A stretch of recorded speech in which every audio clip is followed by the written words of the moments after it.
This is your sports TV station in Lorain, WLCS TV 20.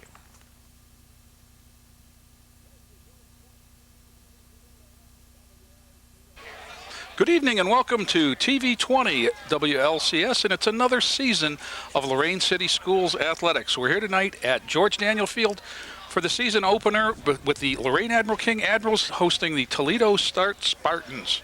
And that's going to be a tough one all night, Barry. This is Jay Ferguson along with my partner Barry Buck and the head man Joe Bach as we open the season. And what a difference a year makes, Barry. Last year on the opening night we had lightning, we had thunder. Admiral King played at 1 in the morning or whatever time they finished that game up. Admiral King went to Toledo and didn't get started much before 11 against these very same Spartans.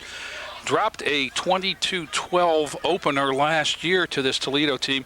Start ended the season last year at 7-4 as they were victorious in the Toledo Hall of Fame Bowl at the end of the year. Admiral King, another successful season at 6-4. But this year for Coach Campo, I think the expectations are a little bit more. Yeah, reading the articles in the paper and listening to him on the radio, this is a senior-laden team. This is the team that he laid the foundation with when he started this. If they don't do very well, it's going to be a very disappointing year for them. And they feature a lot of returning starters. They've got an offensive line that's very veteran. Dan Soto, the center. Sheldon Ball at one guard. Joe Hernandez, Andre James, all starters last year. Luther Bonilla, the new man on the line. In the backfield at new quarterback Chad Hall. Although he's been in the program for 4 years, this will be his first year. And I've heard nothing but how well he has looked throwing the ball, Barry. Well, I heard that they took it to North Ridgeville. They just ran the ball and just beat him up physically, back to the old Admiral King days. And you know, Jay, it seems like we do this earlier and earlier every year. And now here we are in the third week of August. We've got to adjust for the playoffs.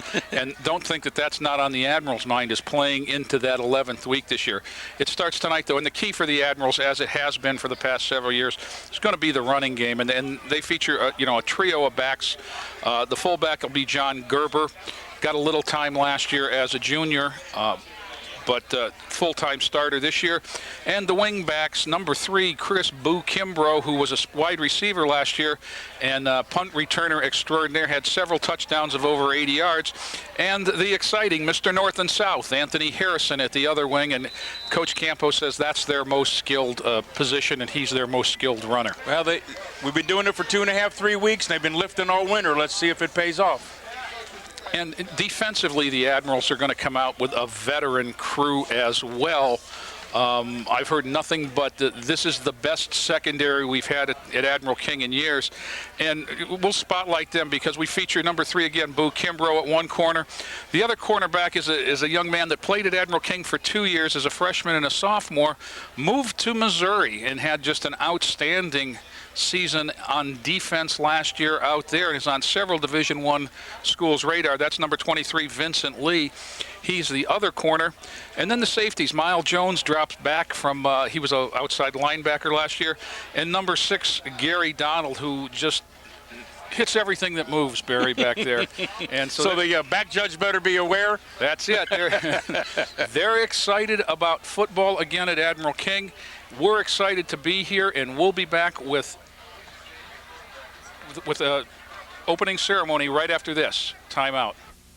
Lorain School Employees Credit Union, 4459 Oberlin Avenue, Lorain.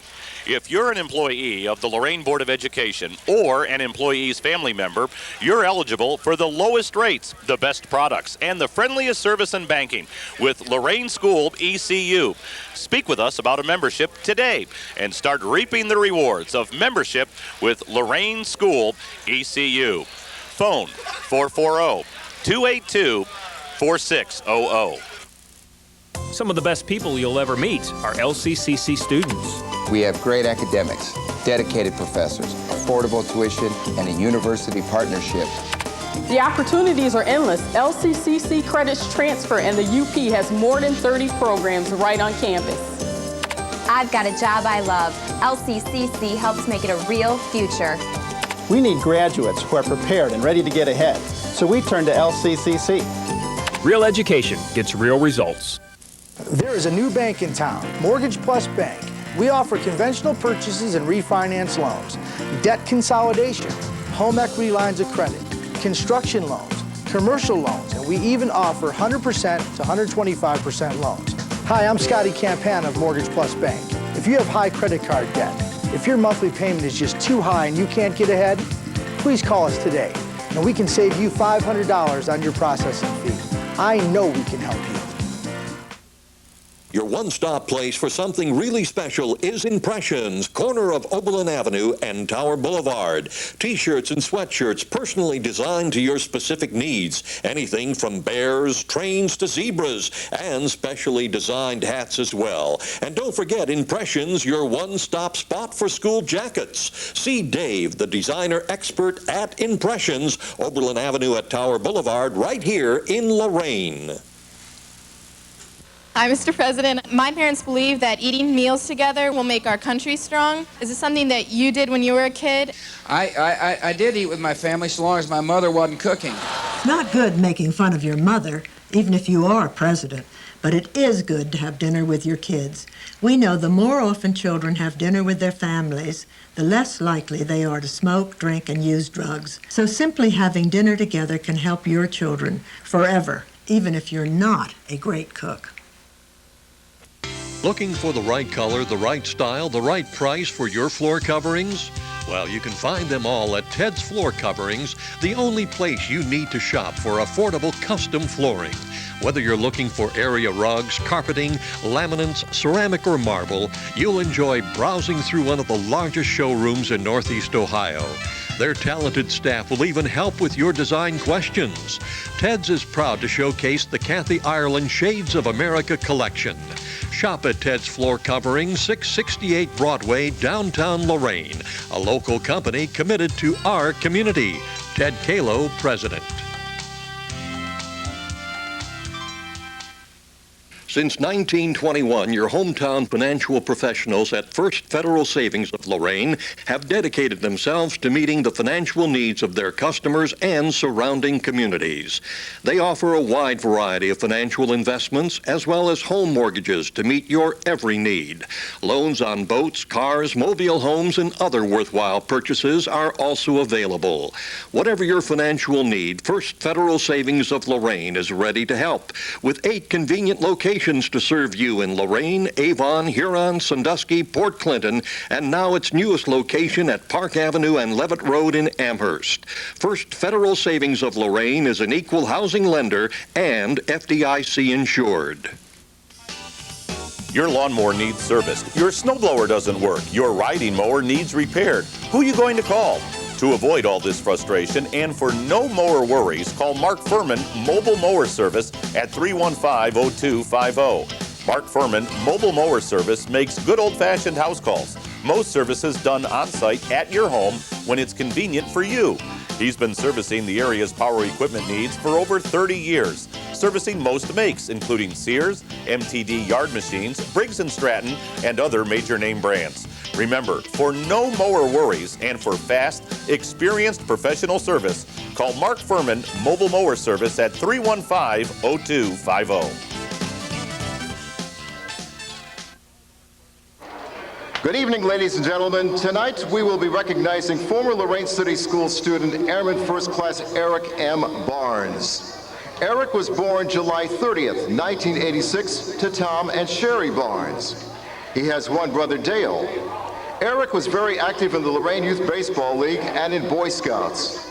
He graduated in 2004 from Lorain Admiral King High School, where he played the trumpet in the school band for 4 years, played on the baseball team for 3 years, and bowled on the school bowling team. Eric earned his Eagle Scout Award in July of 2004. His Eagle project was the building of a handicapped accessible ramp to the picnic area at the Murray Ridge Workshop in Oberlin. Eric joined the Air Force in May of 2005. He did his basic training in San Antonio, Texas, and was then assigned to F.E. Warren Air Force Base in Cheyenne, Wyoming. He was deployed for his first tour of duty to Iraq in April of 2006. He returned to Cheyenne in November and then volunteered for another tour of duty in Iraq and left in April 2007 and was killed by an IED on June 10th, 2007.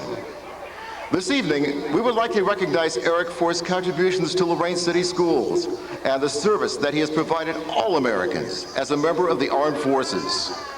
Eric's mother, Sherry, father, Tom, and brother Dale are joined in the north end zone by Dave Clark of AMVETS Post 47, Athletic Director Brian Corey, and the rest of the Barnes family.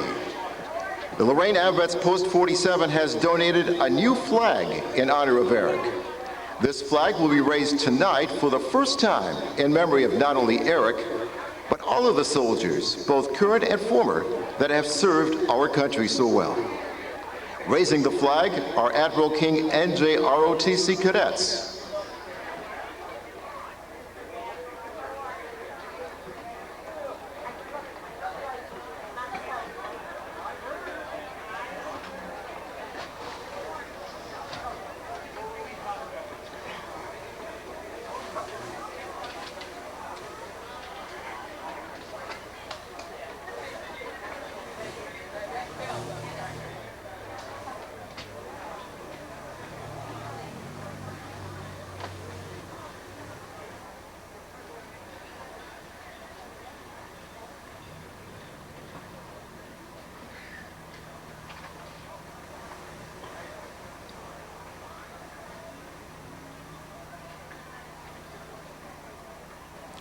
Now, ladies and gentlemen, if we could please have a moment of silence.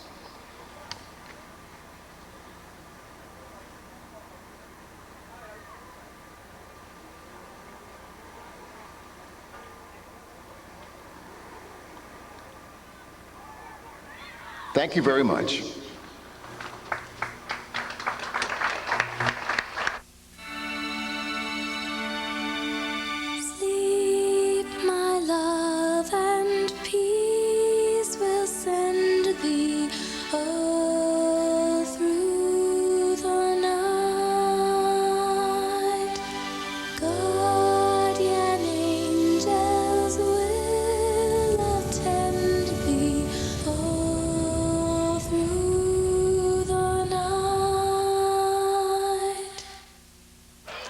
Here at George Daniel, Jay Ferguson, Barry Buck, Joe Bach.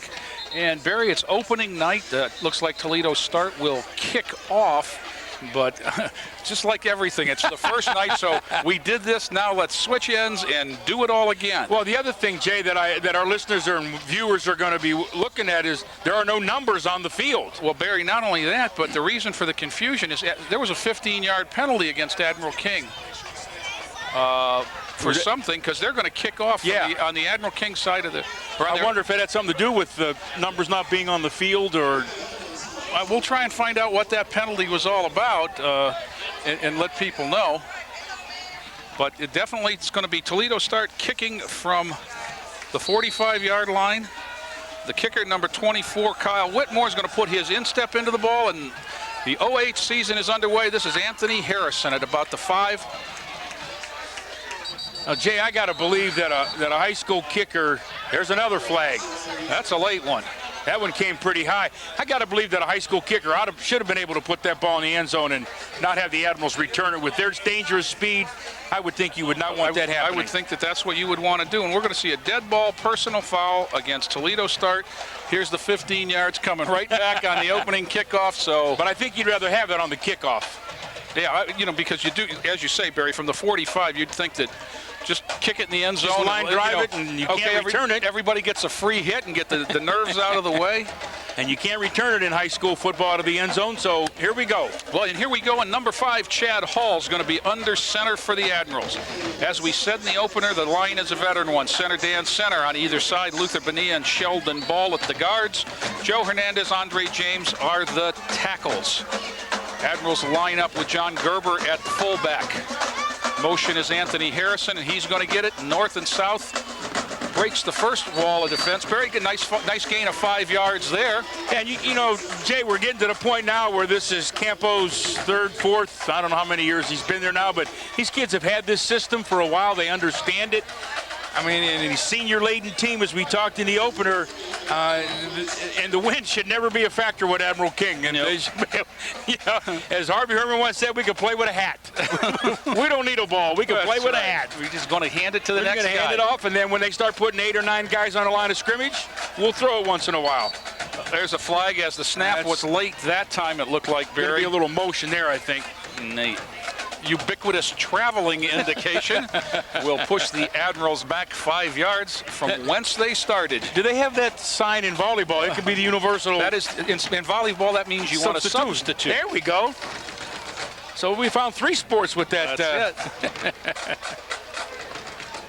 And we'll get it out of the way. We've had a plethora of flags in the first 44 seconds. Yes, we have. 11:16 to go as they wind the clock. Admirals will come out second, a little more than 10 after the penalty. We've had more flags than plays. That's Boo Kimbrough, and there's another flag. And that one was kind of a little quiet one. There's another. Oh, that's a sock. I'm sorry. It's the same guy that threw the flag the first on the penalty, and he threw it about 30 feet in the air. I mean, this one he kind of just dropped. He might have hurt his shoulder on that toss, Barry. Boo got ahead for almost 10, but the flag once again is going to be illegal procedure, and that time it might have just been not being set. The other thing is, one of these days, a football coach is going to say, I didn't want a substitution. Well, they talk it over with the start captain. Well, I don't think there's much of a talk there. Danny Wood's going to bring it back. And so instead of being 2nd and 1, it's going to, or 3rd and 1, it's going to be 2nd and a long 15. Chad Hall back into the huddle after getting the play from the sideline. And you know, Jay, you're right. Those yellow socks are going to make it look like there's a flag laying there. I looked at Andre James' foot and thought there was a penalty. Gerber's going to break the backfield and play action from Hall, his first toss of the season. Oh, that was a great effort, because he had to turn around full speed and turn around the other way and try to catch that. That ball was thrown on the outside. We might still be running. That was Anthony Harrison, and I think that he was trying to make Harrison make the adjustment, was Hall, because I don't know if he had a passing lane there from his vision as we just checked out the replay. Whatever the situation, Hall to Harrison incomplete, and it's going to be 3rd and a long 15 for the Admirals. Good composure from Chad Hall there on the play action. And to step up, and then to look like he could have carried it for a ways too. This is North and South Harrison. Speaking of carrying it for a ways, he's short. He's going to be right there, Barry. Oh, I think this guy gave it to him. And he's close to, they've got the 50 there, but that's the 45. That guy gave him that's a first down, and that's 16 yards on 3rd and 15 for Anthony Harrison. You know, defensively, Jay, here we see the play again. Defensively, you got to loosen up a little bit. Back your linebackers up 5 yards. They got caught inside. You'll see him trailing the play there, and that's a nice spot. He gave him the line. Yes, he did. That's what I said. I didn't think he had it originally. And it looks like Start's going to want to talk things over. And Barry, you know, the opening night, we've seen penalties. We saw, you know, team late coming out of the locker room. You've been in lots of opening night locker rooms. What are the emotions that the coaches feel? But more importantly, what are the kids going through on a night like tonight? I think the kids, they just want to get out there. They just want it to get to be 7:30. They've been hitting each other for 2.5 weeks. They've had 2-3 practices a day. They just want to get it. They just want to get it started. The coaches, on the other hand, are trying to make sure that the kids are under control, in composure. That's why you almost, I always thought, let's play defense first. We got less to worry about. Absolutely. Well, we will come back after the timeout. 1st and 10 Admirals at the 45, not the 50.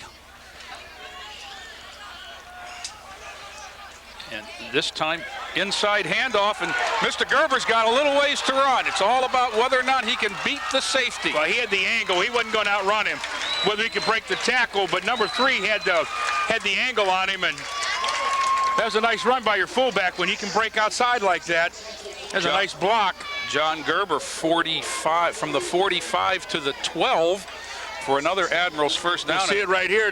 The start, the Spartans are just penetrating, and they're just letting them come in, and they're just sealing them off and going by them. They need to. And they obviously looked for motion, Barry. They were key in motion. Here comes Harrison in that motion. He's going to get the hand up. See, and that's what they need to do. They need to hold the line of scrimmage and look for the runner. They're penetrating, and he's going by them. 47, Jay Kiker, the linebacker, on that tackle. And he was right there, Johnny, on the spot. Going to look like the Admirals are going to lose a yard and make it 2nd and 12. And there's no better way to start a season than to take the opening drive, especially after 3 penalties. Yeah, you had the penalty on the kickoff, and then the 2 motion penalties. So, and to drive the ball down there. 9:35 to go as Hall sets him. Kimbrough in motion this time, and he gets the toss. Trying to get wide, doesn't get to the corner where he's cut off.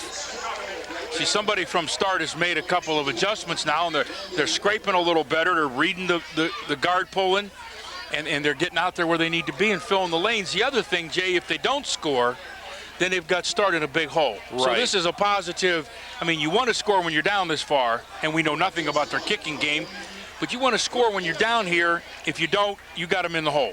Well, I've talked to Coach Campo earlier today, and I got to believe that right now this is what we call 4-down territory, Barry. Most high school teams is 4 down, and especially whatever window they're kicking into it. Early in the season. Timeout, Whistle. Admiral King. Rather than a penalty, that's a good move by the Admirals. It's 3rd and 10, and they'll trot over to the sidelines. And we'll come back with more action right after this message. Hi, this is Tim McGraw. Today and every day is the right time to support the American Red Cross, who gives disaster assistance to people when they need it most. You can help the victims of thousands of disasters across the country each year by making a financial gift to the American Red Cross Disaster Relief Fund, which enables the Red Cross to provide shelter, food, counseling, and other assistance to those in need. Please call 1-800-HELP now. Together, we can save a life.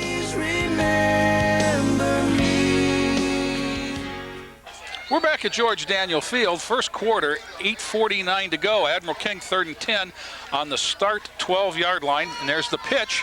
And that's Chris Boo Kimbrough, and he's going to get inside the 10 down to about the 5. Good run there before the back, Brandon Moore. See, now, Jay, you're looking at an extra point. If you want 3 points, it's about the same distance as an extra point. And Barry, as I said, I think that the long snapper was injured in one of their scrimmages, and I think they're just very worried about the consistency of their kicking game at this point. And I think you're going to see him. I got to believe, given 20 minutes, Coach Nesbitt could teach someone to snap it. I have faith in his 30-year experience as a long snapper. That's 1 year experience 30 times. Chad Hall gets him under center. Kimbrough in motion, and he's going to get it behind Gerber, the fullback. Piles moving forward, but not forward enough. And the Admirals are going to turn it over on downs after a very impressive opening drive, Barry. But Chris Kimbrough unable to get in the end zone inside the 5. And when we turn the ball around, Start's going to have 1st and 10 on their own 5-yard line. 7:57 to go in the first quarter. So about 4 minutes with the ball. Nice drive, the long run got by Gerber, but you don't have anything but field position to show for it. I would have thought maybe they'd have gone outside there to give the kid a chance to outrun somebody. Hey, Barry, it's the opening game, so let's remind everybody that the replays that you see are brought to you by the Lorain City School Employees Credit Union, and we'll get something in on that after this play. But here comes Start. Under center is Aaron Newman, and this is their hero, as we said, number 1, Troy Bell. He clears the line. Well, you see what they're doing, Jay, is they had guys spread all over the field, which spreads your defense out, hand the ball off, and let him go one-on-one. If he gets past your linebackers, it's nice talking to you. It's the spread at its ultimate. If you move people out of the way, I guess you don't have to block them. That's the theory, right?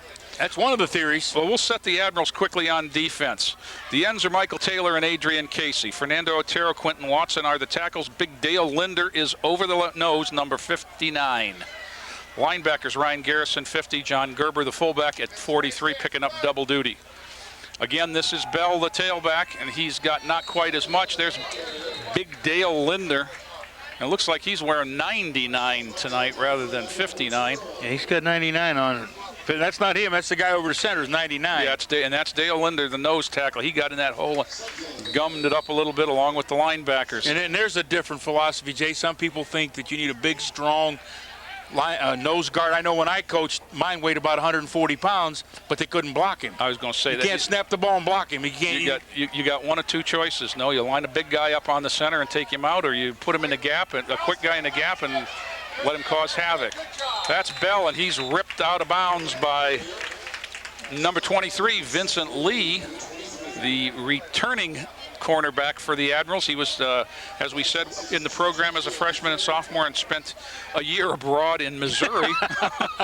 He crossed the Mississippi, right? Was he on the other side of the Mississippi? And then came back. Once again, let's talk about the School Employees Credit Union. Don't penalize yourself with low interest rates on your investments. Step up in the pocket and pass your funds to Lorain School Employees Credit Union. We will tackle the competition so you win the financial game of interest. And here's the first pass for Mr. Newman, and it skips in front of the wide receiver, number 3. And they call him the wide receiver because he was wide open. Yes, he was. That was just a little curl pattern. He found the seam, and if the ball was delivered, that's a first down because he was wide open. There wasn't anybody 10 yards. 4th and 5 will start in a punt situation. Now, the Admirals should get the ball in Spartan territory. They should get it across the 50. Kimbrough and Donald are both lined up inside the 50. The punter is number 8, Aaron Newman, the quarterback. Confusion now, and just one of those first game kinds of things. Because one thing you don't do much of in a scrimmage, Barry, is the kicking game. Yeah, you don't punt. Usually don't. If it is, it's just a free punt. You don't want anybody getting hurt. So, yeah, you probably don't do that. But typically, some of the scrimmages that I attend, you do the kicking game outside of the flow of the game, so you don't get experience substituting in and out. Well, most times you try to run your punt team with your offense, and especially if your quarterback's your punter, that gives you a threat you got to worry about. Right. You know, we were talking earlier, Jay, off camera, about how thick that grass is on that football field. I mean, there are some spots, but that's the thickest dark green grass I've seen here in a long, long time. Would you call that U.S. Open rough? Mm-hmm. Because you wouldn't want to hit out of it. I'll tell you what, they've done a great job. It's very thick. We'll try take 2 on the Toledo start punt. 4th and 5 from the 20. As we said, number 8, Aaron Newman, is in punt formation. Gary Donald and Boo Kimbrough are deep for the Admirals. Newman's got the kick away. It's short, and it's going to bounce short and roll toward the sideline. Kimbrough, the experienced man, just stood there and watched it, and it rolls dead on the positive side of the 50 for the Admirals. They'll take over on the 48 of Toledo start. Yeah, one of the things they probably want to do is not give the Admirals a return. Even if he kicked it to them, he's probably going to end up there anyway, so just kick it away from him. Wherever it goes, and we'll play. We'll take this time to tell you to hold on tight with CenturyTel high-speed internet. You're not just going fast, you're going fiber fast. That's because it's backed by CenturyTel's 100% all-digital fiber optic network. Fasten your seat belts. It's going to be a quick one with CenturyTel. Hall has him under center. When there's a whistle, and our buddy Shoulder is okay. Dead ball, illegal substitution. Okay, and we'll have to find out what that one may be. Either that or he's going to do the pledge to the flag, Barry. That's what, 5 penalties on the Admirals? At least 4. Yes, it is. And that Starts had a couple, so we've had 6 or 7 penalties in the first, 1 per minute. And that's why we've got 6 minutes and 33 seconds to play in the first quarter. Well, can we get a half a penalty? First and 15. Dan Soto brings it out, the Admirals line out, and Hall will reach under and ready for the snap. Lots to the right here, and here comes Anthony Harrison on that "here we come, you better stop us" play. Anthony Harrison picked up about 5 there before he got knocked out of bounds. Admirals maybe didn't get what they wanted to there, Barry. I don't think he turned it up. You get so far, you can only run so far east and west, and then you got to pick a hole and try to turn to north and south, and he just kept coming, and there was no room for him to turn. And that's what we nicknamed him last year. That was Mr. North and South Anthony Harrison for the Admirals, because that's exactly what he excelled at, was getting that ball straight up the field. This is Boo Kimbrough in motion. Here's the counter. You know, we used to teach the kids, eventually you got to get your shoulders square to the line of scrimmage and run. You can't keep running with your left or right shoulder facing. You got to get them both facing it. And that was Harrison in the backfield as they put their speed formation in that time. They sneak Harrison into the fullback situation, put Kimbrough and Vincent Lee on the wings. I see where this penalty hurt him, Jay. It's 3rd and 9. 3rd and 9, it would be 3rd and 4, which is attainable, and now it makes it a little tougher. Especially on the right hash mark, maybe, Barry, because you're thinking a right-handed quarterback. So we'll have to see. As Hall brings him out, 5:15 to go, first quarter. That's Vincent Lee in motion. Hall's back to pass, lots of time. Now he's going to pull it down and lumber. And he gets up the field a ways to the 40, but he's going to be a couple of yards short of the first down on the scramble, Barry. It looked like he had time and took a look, only had a couple men in the pattern there, and saw some room. 4th and about 3, decision time here for Coach Campo.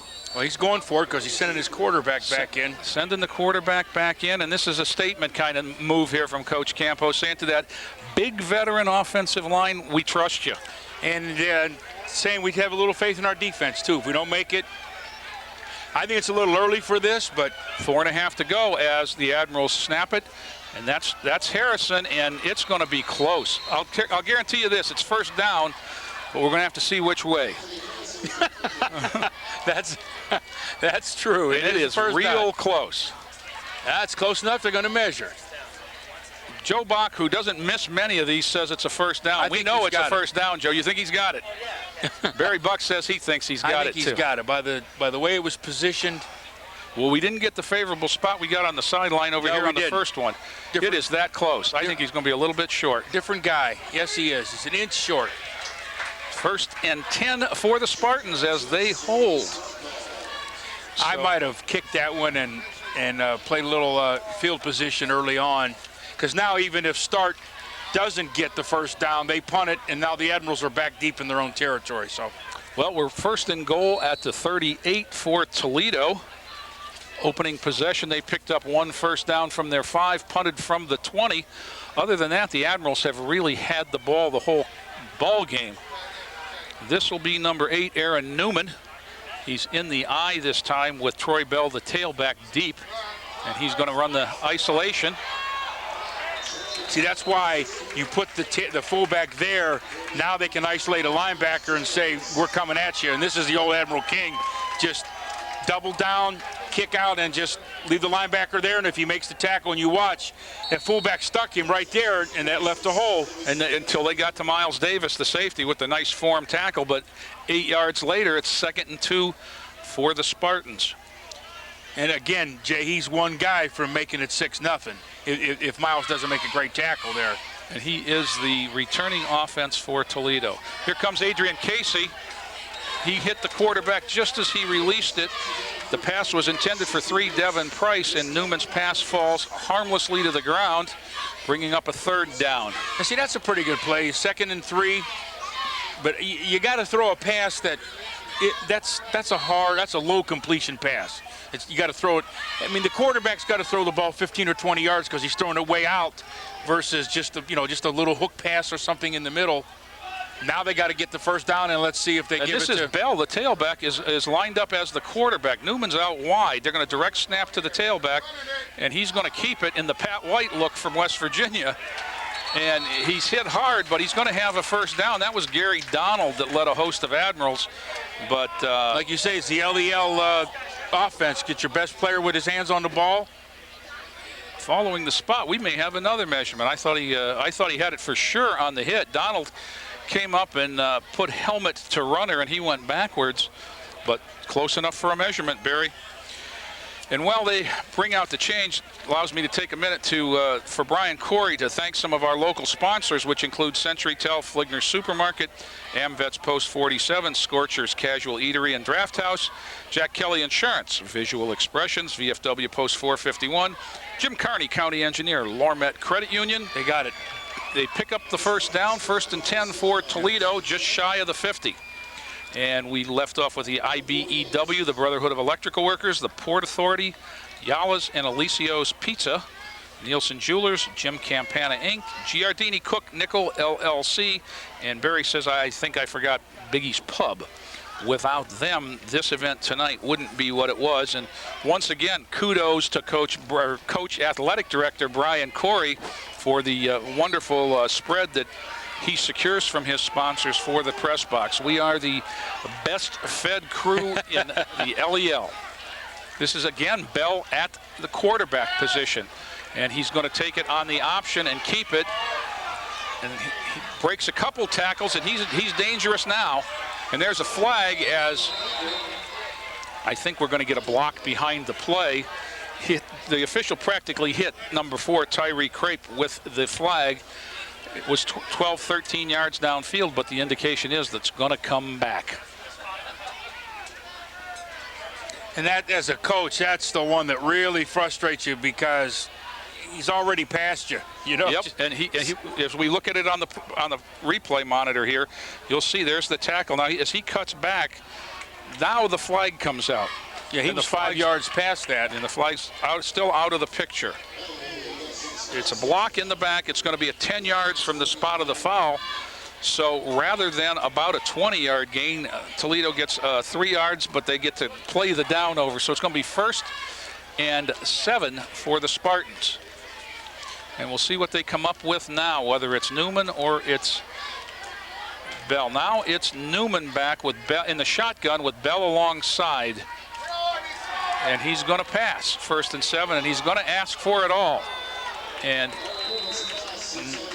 Chris Kimbrough, stride for stride there, Barry. I don't know what he was looking at, but that would have taken a perfect throw. And he kind of short arms the ball. If you watch him, his arm does not extend. And well, there was no doubt what he was going to do with that from the moment he stepped back. That was the only place he looked. And the ball's going to sail on you when you short arm it like that, and that's exactly what happened to it. You watch him here, you'll see him throw it.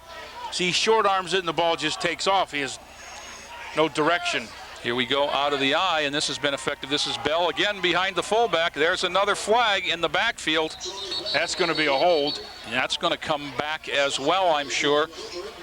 Bell downfield picks up the 1st down, but all for naught as the penalty is once again signaled against Toledo start.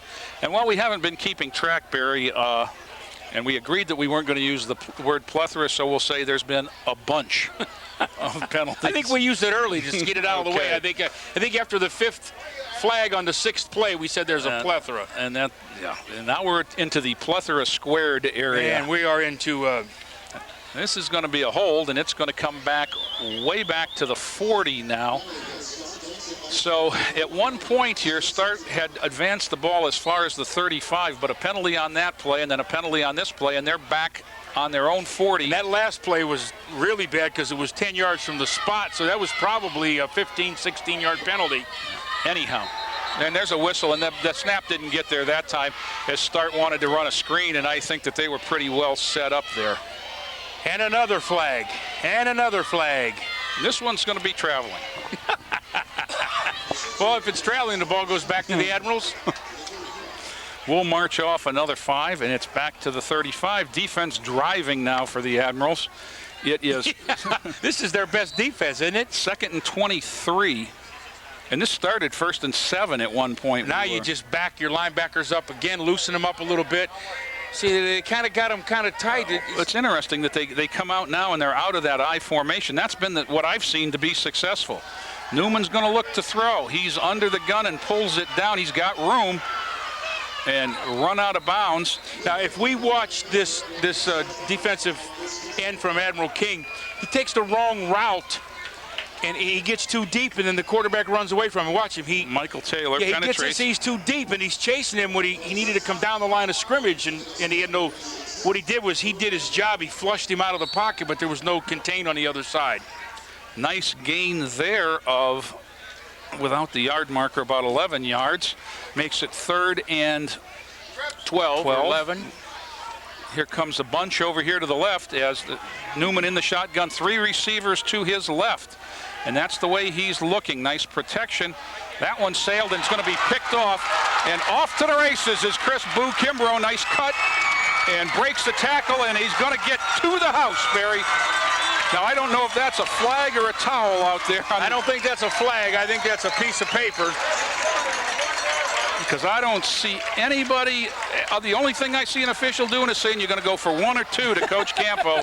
So let's put the first 6 on the board for the Admirals defense. We said they were driving. Again, Jay, he short arms the ball and it floated up there, and Kimbrough had perfect position and then just stepped in. And that's where the receiver's got to come back and help his quarterback. Here, we'll take a look at it. He stands there and waits for the ball. And see, Kimbrough, if he'd have stepped forward, he'd have caught it. But he let Kimbrough step in front of him, and then the quarterback did a Chris Berman whoop. And we'll give Chris Boo Kimbrough 56 yards on that return. There is a flag, Barry. Man, I did not think that was a flag. There was a flag. That would look. Somebody needs to get a new flag. We're excited, but now they did bring it back. And that wasn't 1 or 2. That must have been signaling. The penalty was after the interception is the good news. So it's going to be the Admirals' ball, and our apologies as we did not see that as a flag. That's how thick the grass is. That looked like, you know what, Jay? It looked too long to be a flag. It looked like a streamer or a towel. It did not look like a flag. So our apologies. We'll see it here again. Jay, Joe's going to run it for us. Okay, now he is past where the flag was. So without seeing it, to be able to say what happened, we'll just probably say, a block in the back. I mean, that's what you got to assume. Chad Hall's going to bring him out under center. Break for the Admirals on the Kimbrough interception, but he doesn't like what he sees, and boy, did Start have a lot in the box there. I counted 10, but you know it better than I do. They were one-on-one out here with their cornerback. Silas McCall, 28, was lined up head-on with Anthony Gaston, the wide receiver, and everybody else. I used to argue that when North Ridgeville put 10 guys in the box, we had one-on-one. I said, if we throw the ball out there 10 times and complete 2, we got 14 points. We lost 9-7 to 3 field goals, but we'd put 9 guys on line of scrimmage. They put 9. Everybody was 5 yards away. It looked like rugby. It was just what we were talking about earlier on, was the +1 defense, which is where we're going to cover everybody in 1. And I mean, Admiral King has done nothing to make them think they're not going to do that. And that's exactly what they took away the sweep. So that was what Chad Hall saw there. And look at how tight the defense is right now. The safeties are up within 5 yards. They got nobody outside of 5 yards because the Admirals tightened up their formation. So now there's 11 men within 6 yards. And there's the counter, and they dropped the ball. And this is going to be a turnover as the handoff never got made. And for Toledo Start, that's number 53, Parrish Wimberly, who just fell on the loose ball. See, and then you're coming out of, you're coming out of a timeout, and you lose the ball like that. And we are still in the first quarter. And that looked like Hall and Gerber just missed connections, and could have been Boo Kimbrough as he trailed behind on the scissor play there. So the Admirals defense is going to have to once again step up as Start will have a 1st and 10 on their 46 with 1:46 to play in the first quarter, Barry. Last year this game ended after 1 a.m. We do not want a repeat. And that was at least caused by the weather. Ours could be caused by flags. Newman hands to Bell in the backfield. Gerber lost him around the ankles, but slowed him up enough for his friends to help out. And that was a host of tackles. I see looked like Adrian Casey might have been on the bottom. Gain of about a yard. Fernando Otero was down there too, number 71. Clock continues to run. We're at a scoreless first quarter. We thought we had points as Chris Kimbrough picked off an interception and took it 56 yards. And we were doing some celebrating, and lo and behold, that was a flag, not a towel. So we had to bring it back, and then the Admirals turned it over. Newman under center, Bell the tailback. And Barry, they look like 2 different teams, whether or not they have a fullback in front of young Mr. Bell. Right. The other thing, Jay, is when you got talent on your corners, as Admiral King does, and it's obviously the strength of their defense, you can just say, I'm putting you out there like the Hanford-Dixon, the Minifield. You're playing one-on-one, and we're going to play, we're going to match up. We're going to play 9 on the rest of the team, and we're going to put 3 guys on number the tailback, and you got that man one-on-one. And that's and so far, I mean, the only pass that Start has completed was the one to Kimbrough. Correct. Once again, Newman under center with Hall behind him, or Bell behind him, and Newman's going to look long, and Kimbrough's out there again with great coverage The receiver ran into Chris Kimbrough. And it's probably a good thing he did. That was intended for Devin Price, number 3, but Kimbrough was the closest man standing. Again, Jay, every ball that this young man throws sails on him. I see Bernie Kosar. Yes, I see he's dropping down, or Dan Quisenberry. He's short-arming it, and he's not extending his arm. He's not getting it out there, and the ball's just going to sail on him. 4th and 7. This is Newman, but now he's in punt formation. Kimbrough and Donald are deep for the Admirals with 19 seconds to go in the first quarter. That one's going to take a hop, and Kimbrough is going to get a chance at his 20. He's to the 30. He's got some room. He's outside. He's hit to the 50. The punter to beat. Cuts inside. Cuts back. Chris Kimbrough on what's probably going to be the last play of the quarter is making it an exciting one. He's inside the 15. What a run by Chris Kimbrough. And no flags. That we can see. No flags. Barry, as we watch the School Employees Credit Union replay here, 0.3 of a second left in the quarter. He takes it at the 20 and off a couple of hops, and it doesn't look like it's going to go far, and you're thinking that's 2. The cuts were incredible. 3, 4, 5, and he just 6, goes straight. 7, 8, 9, 10. 10 of them had a shot at him before they finally got him to the turf, and when I say shot, they touched him. Hall's going to bring him out. 0.3 of a second to go in the first quarter. Admiral's double tight, double wing. And there's the toss, and that's Vincent Lee, and he's going to cut it inside and get what he can, and the Admirals will scrimmage at the other end after a short gain. I think what Start's doing now is they're shooting a linebacker when they go in motion. And we'll break at the quarter. Admiral King 0, Toledo Start 0 after 1. We'll be back with second quarter right after this timeout. When I have an asthma attack, I feel scared. Sometimes my parents have to take me to the hospital. I feel like a fish with no water. You know how to react to their asthma attacks. Here's how to prevent them. Because even one attack is one too many. Double wing for the Admirals. Here's the toss outside, and that's Anthony Harrison. And from south to north, but into the north end zone is number 35, Anthony Harrison. This one's going to count, Barry. 10 yards for the first score. And it must be going to count because Mad Dog's on the siren. And it must be going to kick it because there's 2 guys running into the end zone to catch the ball. Well, I'd be stunned after what Coach Campo told me if they're going to kick it. So we'll see. I'll tell you what, Jay, here's the replay again. You'll see him just cut it up. This first chance he gets inside and 7 yards. And that's what I liked about him last year, Barry. It was just cut it up north to south is what we called it. I tell you what, Jay, I know it's early in the season, but if you don't get a kicking game, that's going to cost you somewhere along the line. Well, it's Chad Hall. You got to go for 2 every time. It's Chad Hall in the offense. Big Dale Linder's coming in at guard. He's at guard. That's why I thought we were going to see the ice box in there. But they got an extra lineman in is what they got. Unbalanced. And that's north and south. He's got 8. It took 5 seconds of the second quarter, Barry, but it's 8 for the Admirals, nothing for the Spartans. What we couldn't do in 12 minutes, we did in 5 seconds. So at 11:55 to go in the second quarter, the Admirals break through. 8-0 Admirals, and we'll be back with the kickoff. We're going to stay here, Joe Box says, so that gives me a chance to tell everyone that Wednesday, August 28th is the first day of school, and we would like to extend the first day invitation to parents, families of elementary and middle school to come to the first day of school with their students, enjoy refreshments, meet the principal and the teachers, tour the classroom, see old friends, meet new friends, create lasting memories for you and your child. Come on in and join us as Dr. Cheryl Atkinson helps us go from good to great and from great to world class, Joe. We had our opening activity today, and Dr. Atkinson spoke to, as she refers to us, the Lorain City Schools family. And I'll tell you what, every time I hear the woman speak publicly, I walk away feeling good. And today was absolutely no exception. I did see her. She is in front of us. She is here tonight.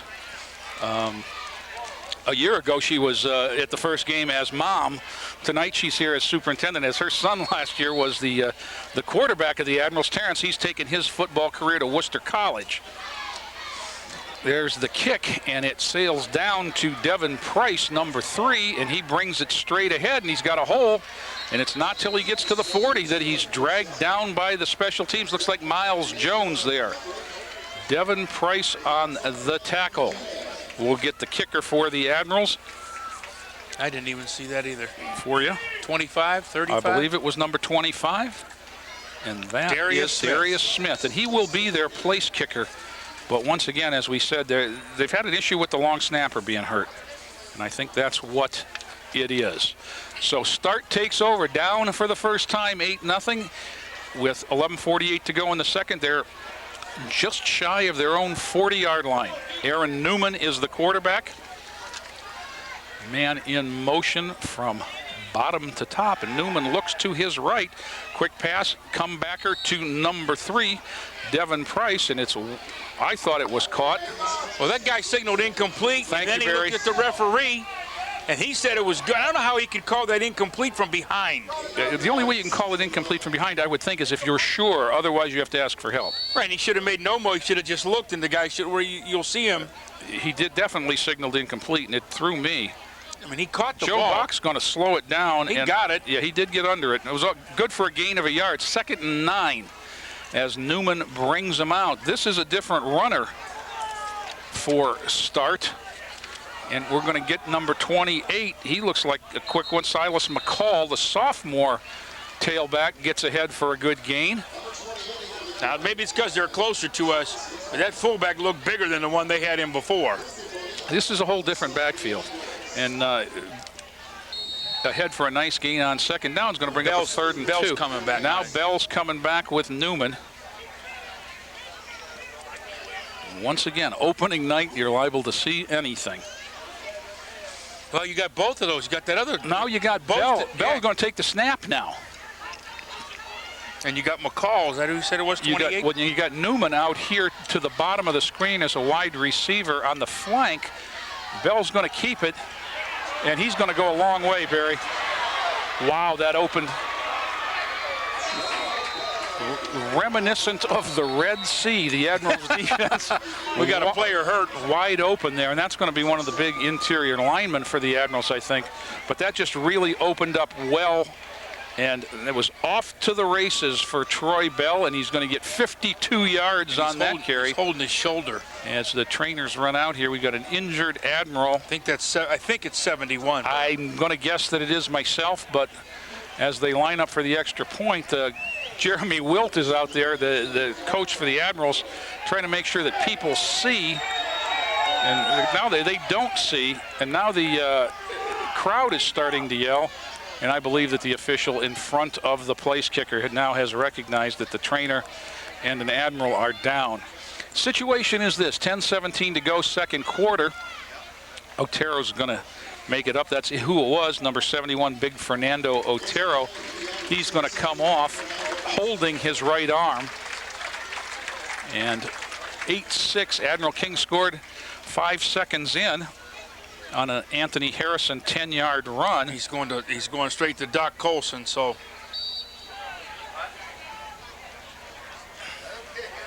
And here is the placement. And that kick is up, and it sails through for number 24, Kyle Whitmore. So with 10:17 to go in the second quarter, it was Bell for 52 yards.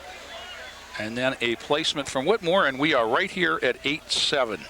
I've never understood why both officials stand underneath the goalpost to see if the ball is good, why one of them doesn't stand in the back. I know it's got to do with the ball going over the pole. I think it's just a matter of if it's close, you have to judge where it went wide. And I'm sure a lot of it is just because that's the way we always do it. I just think one of you'd have a better angle if you stood behind and watched it. Because most kids don't kick it that high, they can get it up over the post that you can't determine. Agreed. I guess it's, as I say, it's tradition here. 10:17 to go, second quarter in Barry. We laughed about the pace in the first quarter. I'd say we've picked it up a little bit here. Let me take a minute to tell you about the Lorain Admiral King golf team. They're holding a spaghetti dinner sponsored by the LAK Booster Club at AmVets Post 47 on 3900 Broadway. September 4th from 5 to 8 p.m. Tickets are $10. Contact any member of the golf team or Coach Dave Mazie. You can get a hold of him at Admiral King or at 396-9326. I got to believe that cannot be 3900 Broadway. I got to believe it's like not 3000. He's on 30th and Broadway. I got to believe it's. You know what? As I read that, I think you're absolutely. 39 would be where Aldi's was, up even up. So I got to believe that's. We'll have to check on that for Coach Mazie, but I think it's 30th and Broadway. Well, here we go. This will be 24 Whitmore. His kick was very short in the first half to start the game. I'm surprised the Admirals are as deep as they are. Yeah, they are, and they had to run up. But they had to come up and get it. And this is Vincent Lee, and he's got a lane, and he's out past the 40. Nice return, and the Admirals will start this time with good field position, exactly where the Spartans started their last drive after the kickoff, right at the 40-yard line, Barry. And King has another Toledo school next week coming up here. Who do they? I think Toledo Scott. You're exactly right. And then Berea, they have 7 home games in 3 in a row to start the season. Nothing wrong with that. Gas is $4 a gallon, Barry. Brian Corey's a wise man. Admirals will come out, 10-10 to go first half. They still enjoy a 1-point lead. Chad next Hall. year, do you play 3 at home? I do not know. Chad Hall is under center, and he takes it. And here comes North and South Harrison. He runs into his lineman, and that one's going to go nowhere. See, again, Toledo Start is now taking their ends and keeping them outside and saying, contain him, make him turn inside. And when he does, then the scrape linebackers and the defensive backs are getting there. If he can turn the corner, then the defense can't help him. He didn't have enough time to get that one cut up. It looked like he and the pulling guard ran into one another. Loss of about 3 will make it 2nd and 13 for the Admirals. Scoreboard says 2nd and 12, so we'll go with them. It's a long 2. Yes, it is, but I'm easy to get along with. Chad Hall again under center. There's motion, and we hadn't had one of them in a while. Now it's going to be interesting because the defensive end jumped, but traveling. They look like they're going to walk back. So it looks like it's going to be on the offensive line of the Admirals, and I didn't get a number here on the end, but 5 more is going to make it 2nd and I'm going to call it 18, Barry. You know, and Jay, that one of the things you have to worry about, obviously, this early in the season is, you know, the conditioning and the extreme heat. You got to make sure your players are high. I don't know how many players are going both ways for each team, but that will make a factor here later on in the game if the kid never leaves the field. Many of the big guys for Admirals are one-way guys. And here comes a timeout for the Admirals. I think that's going to do it for timeouts for Admiral King. Coach Campos saw something he wasn't happy with. And he's going to bring the offense to the sideline, Barry. Again, you know, first game jitters, everything else. What do you know? But we talked off the air about, you know, timeouts and not having any left. If you've watched the Admirals in the last couple of years, it's like their timeouts are gone. If they would ever need one, it's like they use them up in the first quarter and a half. And right now we got 9 minutes left and no timeouts. But luckily in football, you can throw the ball and incomplete it, and it's as good as a timeout. But again, first game, you understand this. You're not happy, but, you know, if you watch most scrimmages, unless it's a real preview, the coaches are standing behind the huddle, and you've got chances to fix those things. And run it again and line it up, and yeah, now you don't have that now. That now you are calling timeout to fix. Hall gets him under center. Kimbrough goes in motion. Hall drops straight back and lofts one. Oh! That was Boo Kimbrough, and he was open. He was as open as Denny's, Barry. Somebody just said never overthrow a touchdown pass. But the other thing, Jay, you want to do in your opener is you always want to try to schedule a team that you think you can beat. And if you want to have a head knocker and get yourself ready for the season, then make it game 2. And then game 3, you kind of ease up again to get ready for because most conferences start in game 4. So playing teams that you think you can beat, at least the first game, you want to give yourself a chance. Of course, the Admirals don't start conference play until week 6. Now it's 3rd and 18. Kimbrough in motion. He's going to get the toss sweep, and he's got a lane, He's got a ways to go, though, but he's going to get it out close to the 50 before he's knocked to the ground by 8. Admiral's got away with another one. There could have been one on, I think, is it 85? I didn't see the penalty. He could have, but he shoved him at the end. You'll see it here on the replay. Again, the ball carrier's got to get the ball in his other arm right here. Oh, see that him? was, yeah, it was behind the play, too. Yeah, and it was That's late. the one that you talk about in the films tomorrow, isn't it? It was late, and it was in the back. I mean, it was just, that was blatant. But again, they got to get the ball carriers, and if that was Kimbrough, he's got to get the ball in his outside arm. So if it's knocked loose, it's going to fall out of bounds. Well, we're at 8:20 to go in the second quarter. 4th and 4, and the Admirals are going to line up for the first punt. Well, we're going to get a penalty because we don't have a player. I don't think we have enough. That's where they're just throwing a guy out there. So I think we've still only got 10. Here comes the penalty. Well, we don't have any timeouts to take here, and since you're going to punt, maybe the penalty isn't as bad, although it takes the defensive offsides away from a first down, because now it's going to be 4th and 9. Delay a game, and now we'll get another Admiral into the lineup. Looks like 87, Adrian Casey. It's hard to justify when you only have 9. I can see 10. But again, it's first game, and we got to get these things worked out. John Gerber is the long snapper. Adrian Casey in punt formation. Dropped it, picked it up, and got it away, and it's a nice high kick. Fair catch called for, and downed for the Admirals by Rayshawn Morgan, number 85, who ran down and fielded on a hop. That looks like a ball you just want to let go, and it might have taken another hop. And now you do realize that once that ball touches the ground, fair catch is off. There is no roughing the kicker either. Right. Casey did a great job there getting the punt off and got a nice high boot. Adrian Casey with all that leverage, he is the poster center on the basketball team. But when it's all said and done, it's the Admirals turning it over on the punt, and Start will take over on their own 25. 8-7 they trail. The Admirals in the lead. And we'll see what they've got planned here. I hear the words ISO as Newman comes out with Bell behind a fullback, and that's what it's been. Confusion again.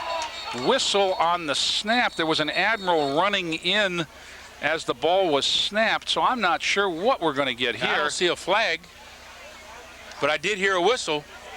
There's a illegal substitution on the Admirals. He ran out late, I guess. Confusion on the Admirals sideline. Now somebody's got to be responsible for the math, because I'm only seeing, oh, there's the 11th, way out wide.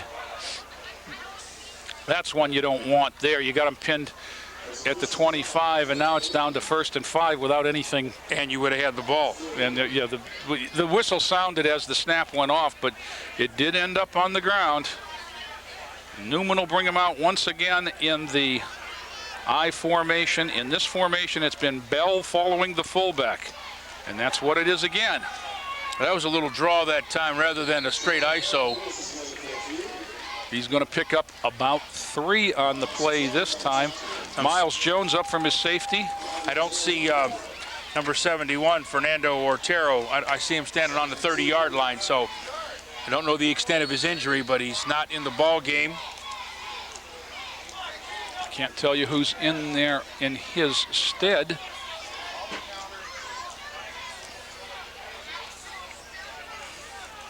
.75 Quentin Watson is at 1 tackle. I can't tell you who the other one is. Newman brings him out 2nd and 2, and that's Bell, and he's hitting the backfield.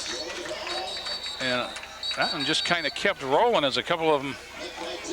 Dale Linder was on the hit, and a good solid tackle it was. That was 99 and 1 make 100, Barry. Because that was number 99 Dale Linder and number 1 Bell, Troy Bell, coming together. I can't read this for Troy Bell, but does that say 180 or 160? 5'10", 180. So he's a pretty good-sized tailback. He doesn't look that big. Barry, my roster says 5'9", 155. Okay, Bell's the quarterback in the shotgun now. We got receivers all over the field. Timeout on the play. Oh, you're right. The official's timeout, and Gerber looks like he must be bleeding, because the official walked over to number 43, John Gerber, and said bleeding on his elbow. Blood. So that's going to have to force him to the sideline. 34, Jeff Gonsi in his place at linebacker. And with this formation, the inside and those linebackers need to scrape and keep Bell contained, because he hadn't done anything but run it. He handed it off that time, and the Admiral pulled it loose, and I think we're going to come out of here with the blue shirt on the ball, Barry. That was a great strip in any of, yes, it is. That was the smaller tailback, Silas McCall. And that was Miles Jones comes out under the pile with the ball. I will have to see who stripped it, but this was definitely an intent to strip. Here's the slow-mo handoff. That's Dale Linder in the backfield. He reaches around and gets a piece of the ball carrier. But 75, Quentin Watson we're going to give him credit for popping it free. Great job, Quentin Watson, on that one. Great job to have your free safety that close to the line of scrimmage. Admirals take over, 1st and 10 on the 35, 6:19 to go. Never got the snap.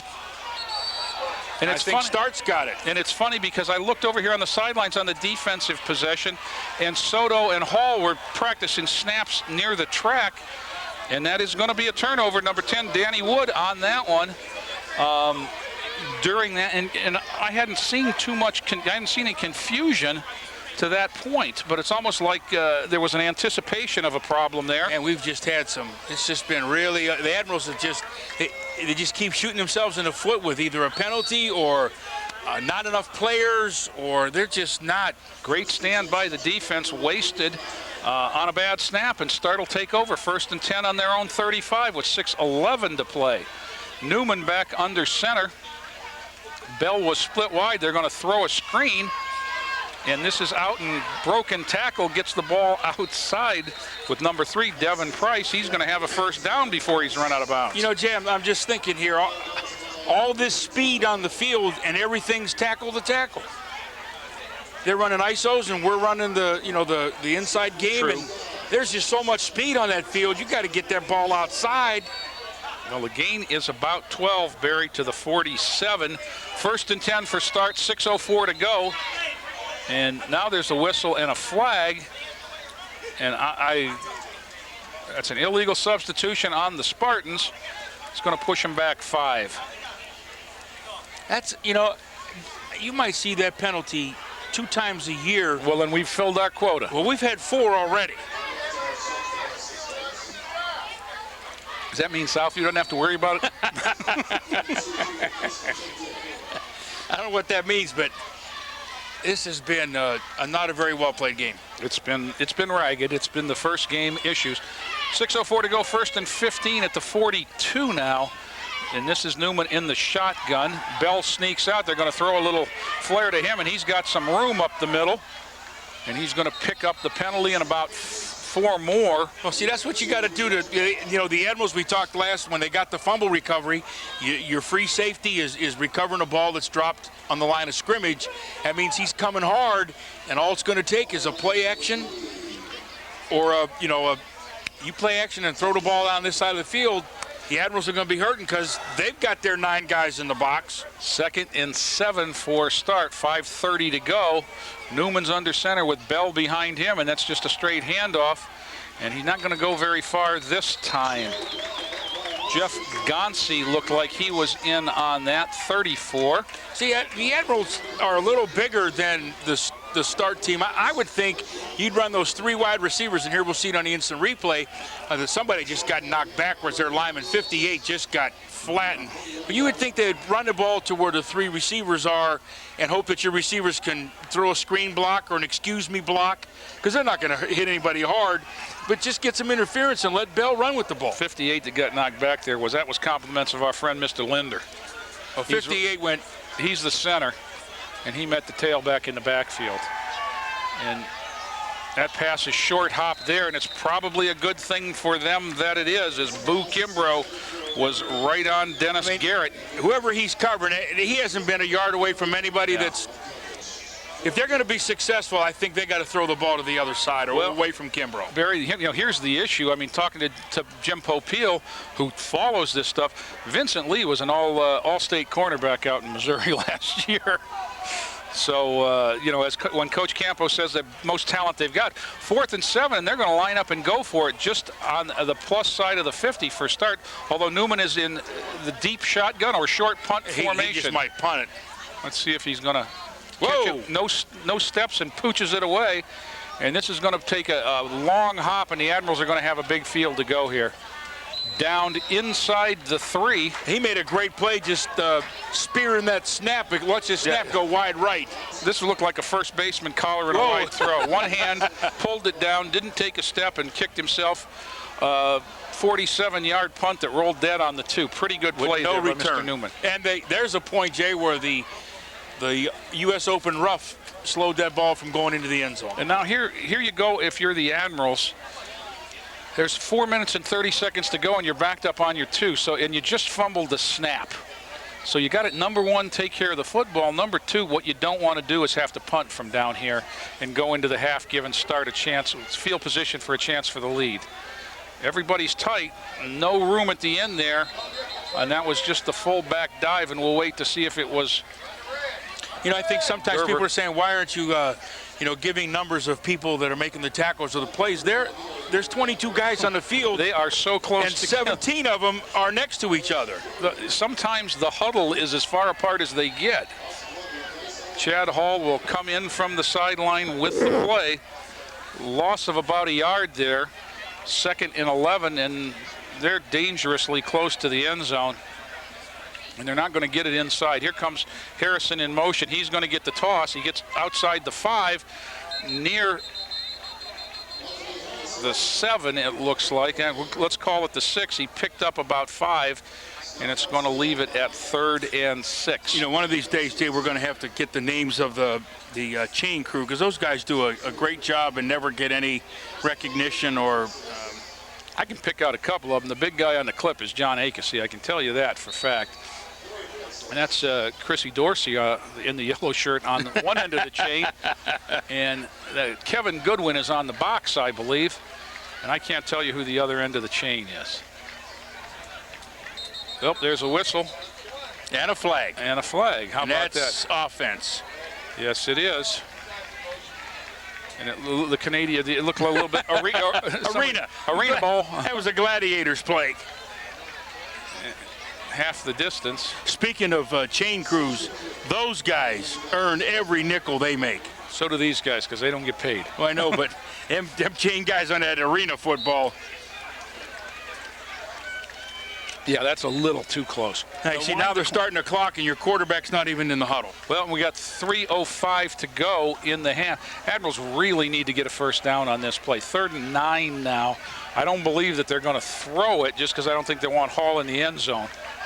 And there's the toss, and that's Kimbrough outside the 5, running hard, but just nowhere to go. A little late there, but Kimbrough's going to get maybe to the 7. And the Admirals are. If that's the spot. I think they got away with one there again. There could have been another penalty. You'll see at the end here. He gets tackled and he's done, and now here comes some activity. See, that wasn't as much as I thought it was the first time. We'll call it at the 6 where Kimbrough is down. 4th down and 7 anyhow. And the Admirals are going to have to punt, and Mr. Casey is deep. Mr. Gerber is the snapper, and we had a little problem with that exchange the last time. Adrian Casey made a great play. He calls for the snap, and it's a good one this time, and he gets it away, and it's not real high, and this is returnable for number 3, Devin Price, who took it at about the 44 and found himself a lane. There's a flag as Price cuts back and is collared from behind. Now, I don't know who got to see the replay, but one of the Admirals did a great play, because number 3 wanted to get outside. Right. He wanted, and the guy turned him inside, but there was no help, and then we probably got a block in the back. That was big Andre James that got downfield and tracked him down, the outstanding offensive lineman for the Admirals. We'll see the kick here, and we'll see if we can grab a number here. There's the contain. That's right exactly there. He did a great job. That's Andre James. And he's going to come back and make the tackle, isn't he? He did a great job of containing him and turning him inside, and then they got a break with the hold, and that would have been great field position. Start would have been inside the 30. Well, let's talk about the good news here. They're going to be outside the 40 at the 44, let's call it. There's 1:54 to go, and they've got 1 timeout. They haven't really shown an ability to complete passes, So I believe that you better find number 1. But they had shown ability to give the ball to him, and he went 56 yards. Yes, he did. So that's the only ability they need right now, is not drop the snap. 8 for the Admirals, 7 for the Spartans here as Newman brings them out in the I formation, and that's been the problem formation for the Admirals. And there's Bell, and he's got a hole, and he's got wheels. Unfortunately, Miles Jones got him, but not till he's all the way to the 30. The Admirals do make some sure tackles in the secondary, and that was 5 seconds and 14 yards, though, Barry. But Mr. Bell is down here and calling for some assistance to get up. As we look here on the, it's a cramp, I think. Yeah, you're going to see that. In this kind of heat. Gives us a chance to say, hey, sports fans, high school sports are back. With the excitement of football, soccer, volleyball, tennis, and cross country, it's hard to choose what to watch. So turn your channel to WLCS Channel 20 and watch them all. Win, lose, or draw, give our kids the best. Support the Lorain School Employees Credit Union, 4459 Oberlin Avenue, Lorain. And that's my good buddy Neil Summers. Give them a call and see what they can do for you. Barry, let me ask you a question. You know, we've talked about how early in the year we are. What, playing before school starts, that's something that still takes, for those of us that have been around since they put the laces on the ball, it's kind of hard to get used to even. Well, yet. the thing you look at, Jay, is when you're playing when they're in school, you know where they are for 6 hours before the game. Today, who knows what these kids could have been doing? And it's you sleep late, you get hung around with the video. Did they go to the pool? Yeah, you don't know what they've done. They could have done anything. They could have slept late, and it throws off their lethargic. That's why I always hated the Marion game, because it was on NEOEA day, and we had no idea what they were doing. Okay, here we go. Mr. Newman under center, I formation. He's going to drop back to pass. Mr. Newman, you got a new friend there. Vincent Lee on a corner blitz. If you're not going to put a receiver on me, I'm coming. That's what he said there. I got nothing to do. Let me wander in here and see if I can find somebody. Now, as a defensive coordinator, Jeremy will take credit for that. Well, he was 3 yards from Vincent Lee, so whether it was called or whether he just said, you got nobody here, go, son. Either way, it worked, and it was a loss of 8. 2nd and 18 now, and the clock continues to run, 1:15. Now it's Newman in the shotgun. Bell is out. 3 wide receivers to the left, and there's a whistle. And of those 3, at least one of them moved too soon. Now we're going to call. Nope, he's got offsides on the Admirals. Defense offside. Wow. The other thing, Jay, is Start's got to be real happy now. I mean, I'm just going to give the ball to my tailback. If he breaks it, he breaks it. If he doesn't, we get the ball coming out, start second half. Let's regroup, let's play. Let's not throw another interception, let Kimbrough go 70 yards with it, or Lee. So let's just put the ball on the ground. Of course, you don't have either of your top 2 tailbacks in there right now. This is number 3. Danny Wood is number 10. He's their 3rd tailback. He's back there as personal protector. And there's a pass that's going to be picked by Chris Kimbrough. And it was at the 20. And he's coming wide this way. And if he can get the corner, he's got some... Oh, horse collar broke the horse collar. And everybody stopped for a minute. And Kimbrough's got more. Well, I think that defensive guy let him go because he thought he was going out of bounds. And there's exactly what you don't want to do. Now Kimbrough's got the Admirals in great position after that long return. 39 seconds to go, and they're outside the 35. They've got a guy down, number 4. And that's one of their 2-way guys, Tyree Crape. He's down on the field. And you're going to start to see, Barry, it's been a long half. It's very humid. Some of this, let's hope it's just leg cramps. But we've here the situation now, 39 seconds to go. 8-7 Admirals. Admirals are out of timeouts. You got 2 choices here. One is to stick with the ground game and hope you break one, Barry. The other is let Mr. Hall air one out and hope you can hit a home run. What are you opting for? Well, I haven't seen him able to. He had a guy wide open one time and overthrew him, so you have no timeouts. I might throw a screen pass and let somebody try to break one, because Start's probably either going to send all their people or drop them way back. And if you drop that screen pass and Hope he gets a break and a block, and away we go. As we've said, spread the field and let the formation make some cracks. And again, it looks like a leg cramp there as Crape runs off the sideline under his own power. But the humidity and some of these young men that are going to go both ways tonight are going to really pay a toll. You know there's going to be some hurting scooters on that bus on the way back to Toledo. Fortunately for them, they come on a nice, beautiful charter bus. It'd be air conditioned. But no matter what you tell kids, you can't keep them hydrated enough. No, you can't. They must be going to take the knee because John Nesbitt's behind me on his way down to the locker room, and that's what they elect to do. And Chad Hall takes a knee and hands it back to the official.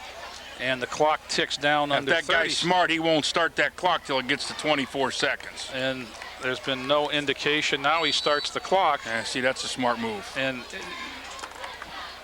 cooler heads are going to prevail here, and that's going to be the end of the first half. And it was a tale of 2 quarters, Barry. Is it still Friday night? The first quarter took all of Friday, and then the second quarter is where the action was, and it was 5 seconds in, Harrison 10 yards for an Admiral score. He added the 2 points, and then at 10:17 of the second quarter, Mr. Bell from Toledo Start went 52 yards right up the middle. They added the point. 8-7 is where it was then. It's where it was now at the end of the first half. We'll be back with third quarter action. But first, the Palace is a great place to sit back and relax and enjoy your favorite movie. With low concession stand prices, $3 movies, and one of the best sound and projection systems in this part of the country, the Palace is the place to be to enjoy great movies. Most weekends include a movie on Friday, Saturday, and Sunday evenings at 7 p.m. We have the movie Get Smart, Saturday and Sunday, August 23rd and 24th at 7 p.m. Next weekend, the 29th, 30th, and 31st, the movie is The Incredible Hulk. I remember him when he had a TV show. Thank you very much to the Palace for sponsoring our halftime entertainment. We'll be back with the band show right after this message. Hi, I'm General Johnny Wilson, retired U.S. Army, retired at the rank of 4-star general. My message today is to ask you to stay in school, to ask you to respect each other, to ask you to pay attention while in school, and to let you know that not only Lorain, but America depends upon you. If America is going to continue to be the leader in the world, we have to have you who will shape the future for us. So I'm counting on you.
I'm Bob McGrath. And I'm Big Bird. And we love to make music. Music can help kids learn. Did you know that making music, any music... Like Twinkle Twinkle? Right, like Twinkle Twinkle Little Star, can help your child with language, reading, and even math. And it's lots of fun, too. To find out how children learn and grow with music, visit www.amc-music.org. And you'll see... Music works wonders. Yeah, it sure does. Jay Ferguson, Barry Buck back for second half action, and the kick is away. This is Toledo start going from south to north, and out to about the 35-yard line is number 3, Devin Price. And that's where the third quarter will start, Barry, for the Spartans. It's 8-7 the way we got there after a lengthy and badly played, I think, first quarter. Brutal.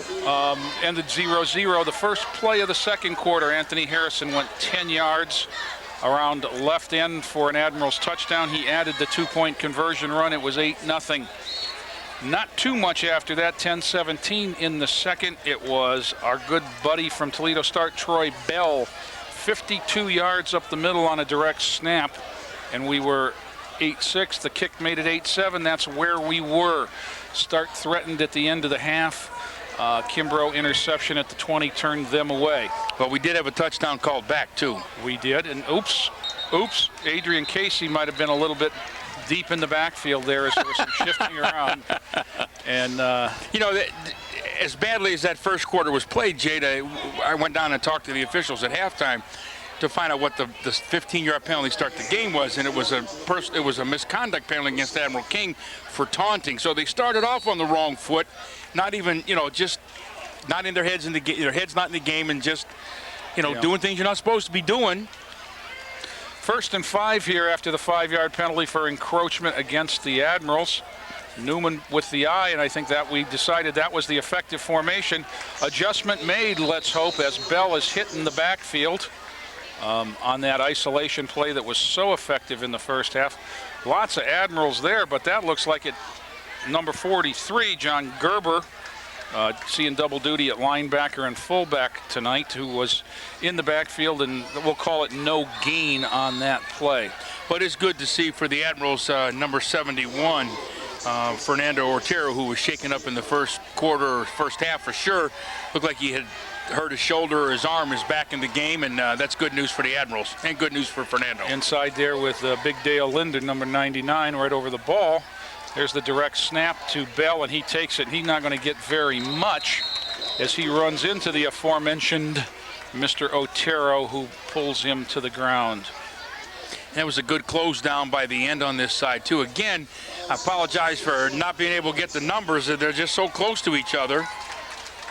Gain of a couple. It'll be 3rd and 3 here as we tick down to 10:45 in the third quarter. Should be noted at halftime at Strobel Field, the Saints are on top of the Sandusky Blue Streaks 6-0. Will this be the night? Bell again at direct snap, and he's going to keep it, of course, and he breaks contain, and he's going to be off to the races. That won't catch him. Same play as they broke before, Jay, just this is fake.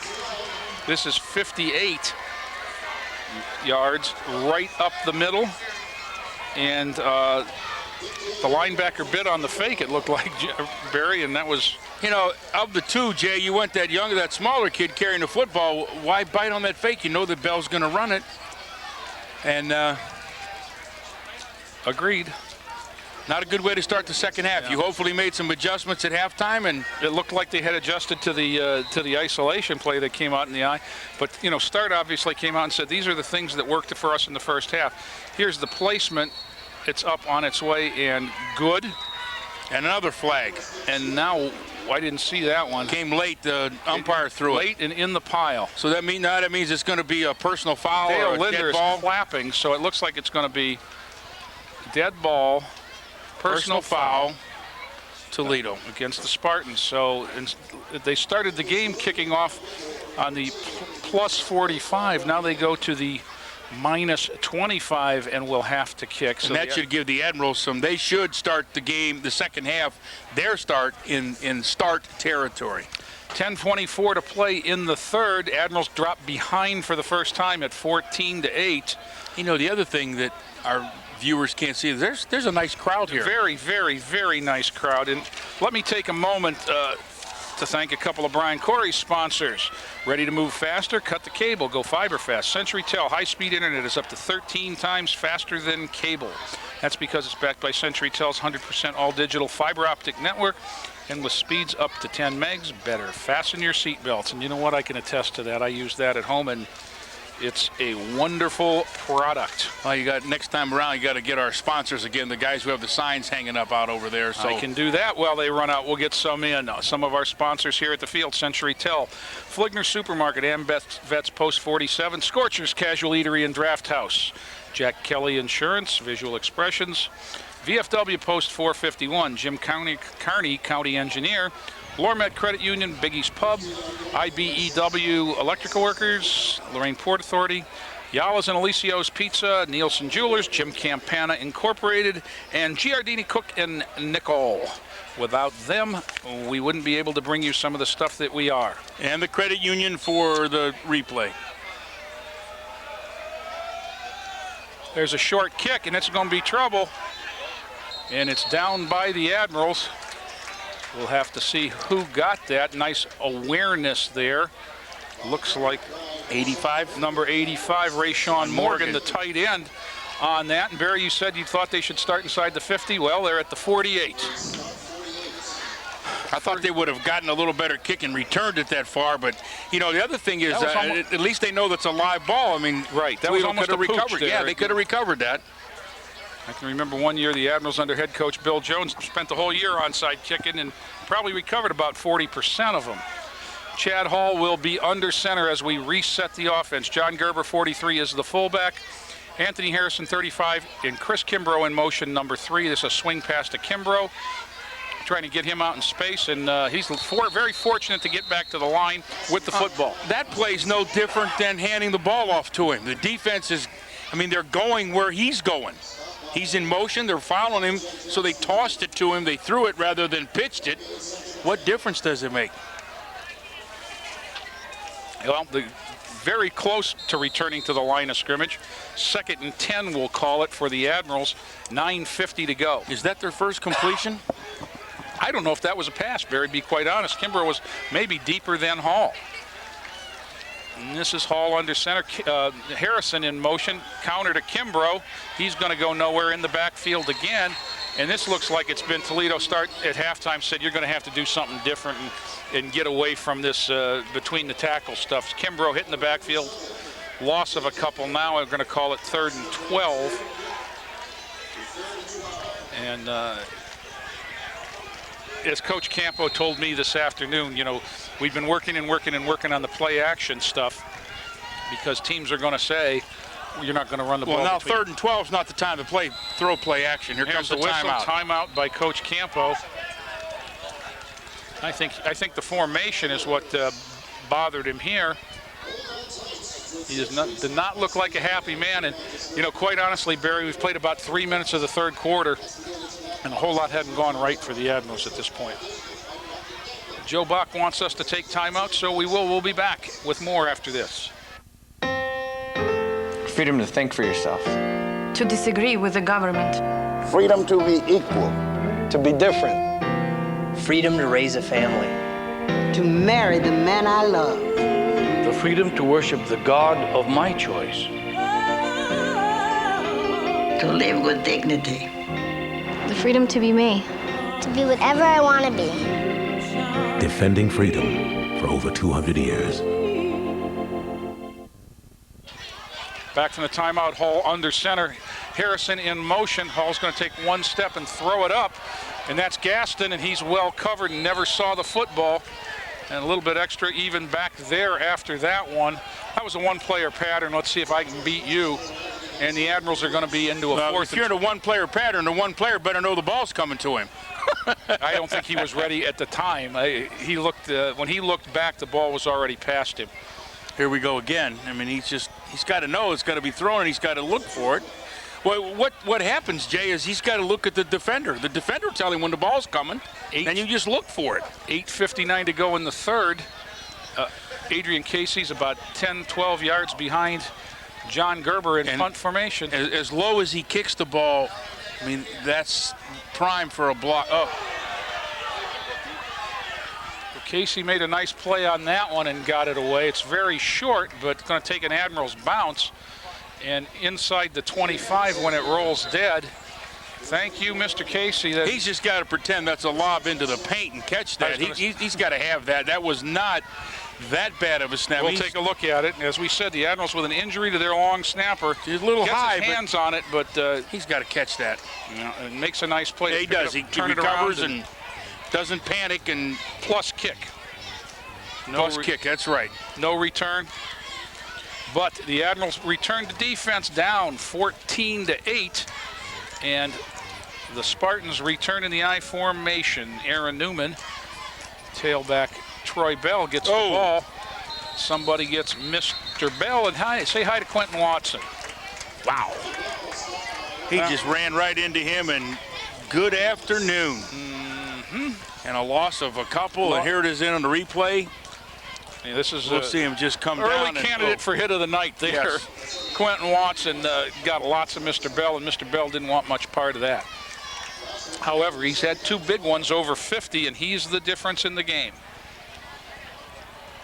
We'll tee it up second and about 11. And we'll be in the shotgun this time for Newman. Two receivers to his left. Bell next to him in the backfield. He's going to throw. Now he's going to run. Michael Taylor's got him. The ball's loose. Adrian Casey's got the ball, and the Admirals are on the scoreboard, Barry. Just like that. Yep. Well, that's what they're going to have to score, Jay, is their offense isn't doing anything. Just like that. You talk about getting your athletes out in space. Well, Michael Taylor made a very athletic play running down Newman from behind. And Casey, who hadn't panicked picking the ball up off the ground all night, picks that one up, and it looks like we're going to see where he got it. There's Taylor, comes in and knocks it loose. It's going to bounce around the 15. Let's call it the 15. And Adrian Casey all alone for the touchdown. And that's the quarterback. He's got to sense him coming. He's got to tuck the ball because their defense have dominated him so far in the second half. Admirals line up for two. Harrison in motion. He's going to get the fake toss, and Hall's going to boot. Hall's going to take it himself, and he's going to get in. Chad Hall adds the 2-point, put the Admirals back on top. And a little bit of a wild start to the third quarter, Barry. 16 for the Admirals, 14 for the Spartans. And that may be what they need to jumpstart their defenses. That's the second touchdown turnover. One was called back, and then they set up the touchdown for the offense. So the defense has played well. And let's we just got an out-of-town score here. A minute to go in the third quarter at Strobel Field. The Streaks got 6, but the Saints got 14 now. So 14-6 Saints with a minute to go in the third. We had a couple other scores over there. It was Amherst 24-12 over Elyria. At the half, it was Clearview 17-14 on Margaritaville. Well, and then how about Brookside playing Firelands at Avon? Probably the nicest field in the county now with that new turf. Yes, it is. And they weren't ready to play their home game, and Avon played last night and was gracious enough to say, move it down the road 5 miles and you can play here. Well, what we will do here is we will have the Admirals back into the lead, but now by 2, and they will kick off, and number 25, Darius Smith, is their kicker. He's going to line up at the 40, and deep will be number 3, Devin Price, number 20, Kendall Riley. It's 28, isn't it? It's 28. Yes, it is. The backup tailback. I'm sorry, Silas McCall. Boots away, and it's a poocher, and it's bouncing around and just covered. I'm not sure that was intentional pooch. Pooch happens. I think that was a shank or a hook. Oh, it worked out because yes, it did. It's down inside the 30. And tonight that's been a good job on the kicking game. Just kind of rolls around, and they down it at the 27, where they will take over and we'll see how this affects them. Again, Jay, they got away from what they've done well, and that's put him in the shotgun and let him carry the ball. And here we're going back to it. Now Bell is back there with McCall. Bell's going to get the direct snap, and we'll see what happens. But he's carried the ball most. And you know he's not going to throw it. Right.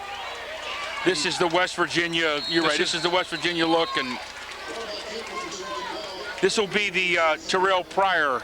Yeah, offense when he played. Well, what Ohio State is doing, I guess, with Terrell Pryor is they're putting him in the gun, but they're putting Beanie Wells behind him rather than to one side or the other. So they're kind of balancing the look and, forcing the defenses to guess rather than creating a strong side back there. It'll be interesting. I'm looking forward to seeing the Buckeyes. Once again, Bell in the shotgun, 2nd and 9 at the 28. Direct snap. He handed it off that time, and outside, nice tackle. That's Vincent Lee. That's a big-time tackle there. When you pick the ball carrier up and take him the other direction. And that was Silas McCall, the ball carrier, and Vincent Lee carried Silas McCall. And there's another good candidate for hit of the night, Barry. We've had a couple. So the Admirals defense responds a little bit. Big third down here after they scored to get the lead back. 6:45 to go as they line up. Once again, it's Bell taking the snap. It's low. He didn't get it. In case he missed him in the backfield, Bell's going to try and make something happen. But he's tracked down by that Admirals defense. Looks like Eamon Willis, I believe, 76. Well, Jade, for that formation to be effective, he's got to throw one. Yep. Even if it's on first down, he's got to throw one so they respect that. Right now, he's back there by himself without a fullback and saying, hey. 75, Quentin Watson was on that tackle, excuse me. Now we'll bring the regular quarterback back in, Newman, but he's also the punter on 4th and 6. Kimbrough and Donald deep for the Admirals. Punt is away, and it's at Boo Kimbrough. He's going to let it hit. He's going to pick it up, and he's going to bring it forward. And he's going to make something happen yet again as Boo Kimbrough gets the corner, gets the 50. He's inside the 40, and he hops away. One man to beat. He makes a move on the punter, and Boo Kimbrough is on his way home. Chris Kimbrough to the house. That's an awesome run. Barry, you know what? If he'd have been tackled, I said, I don't know why he keeps picking these balls up on the bounce. There was a man 3 yards away from him when he picked that ball up. And sometimes you just got to let athletes be athletes. And that's what Boo Kimbrough just did there. Who's the guy from the Lions that did that 100 years ago? Night Train Lane? Was that? They'd all stand around, he'd pick it up and run with it. And we'll see it here on the replay. And again, you're right, he lets it bounce. The defender stops, and he breaks at least 4 tackles. And then he gets here, he gets caught. He's down. Yeah, he breaks that one. And then the quarterback wants no part of that and turns. And he got a block there after he broke that ankle tackle. Yeah, the quarterback has, twice now he's kind of wanted no part of Boo. Admirals again for 2 with Hall under center. Gerber in the backfield. This is Vincent Lee, inside handoff. He spins and he gets in. He reached it over the goal line. Good heady play by Vincent Lee, and the third different Admiral has converted a 2-pointer. And, again, Jay, there's your defense. I mean, you've had 3 scores, actually 4 scores. You've had an interception, a fumble recovery, a punt return. Any other ways they can score? They haven't thrown a pass. No, they scored on a little 10-yarder on a short field. But they haven't thrown a pass. Yeah, you're right. The defense set that up. So once again, the Admirals benefit, and that's 2 touchdowns in the quarter, 16 points. Not from the offense, but from the defense and special teams.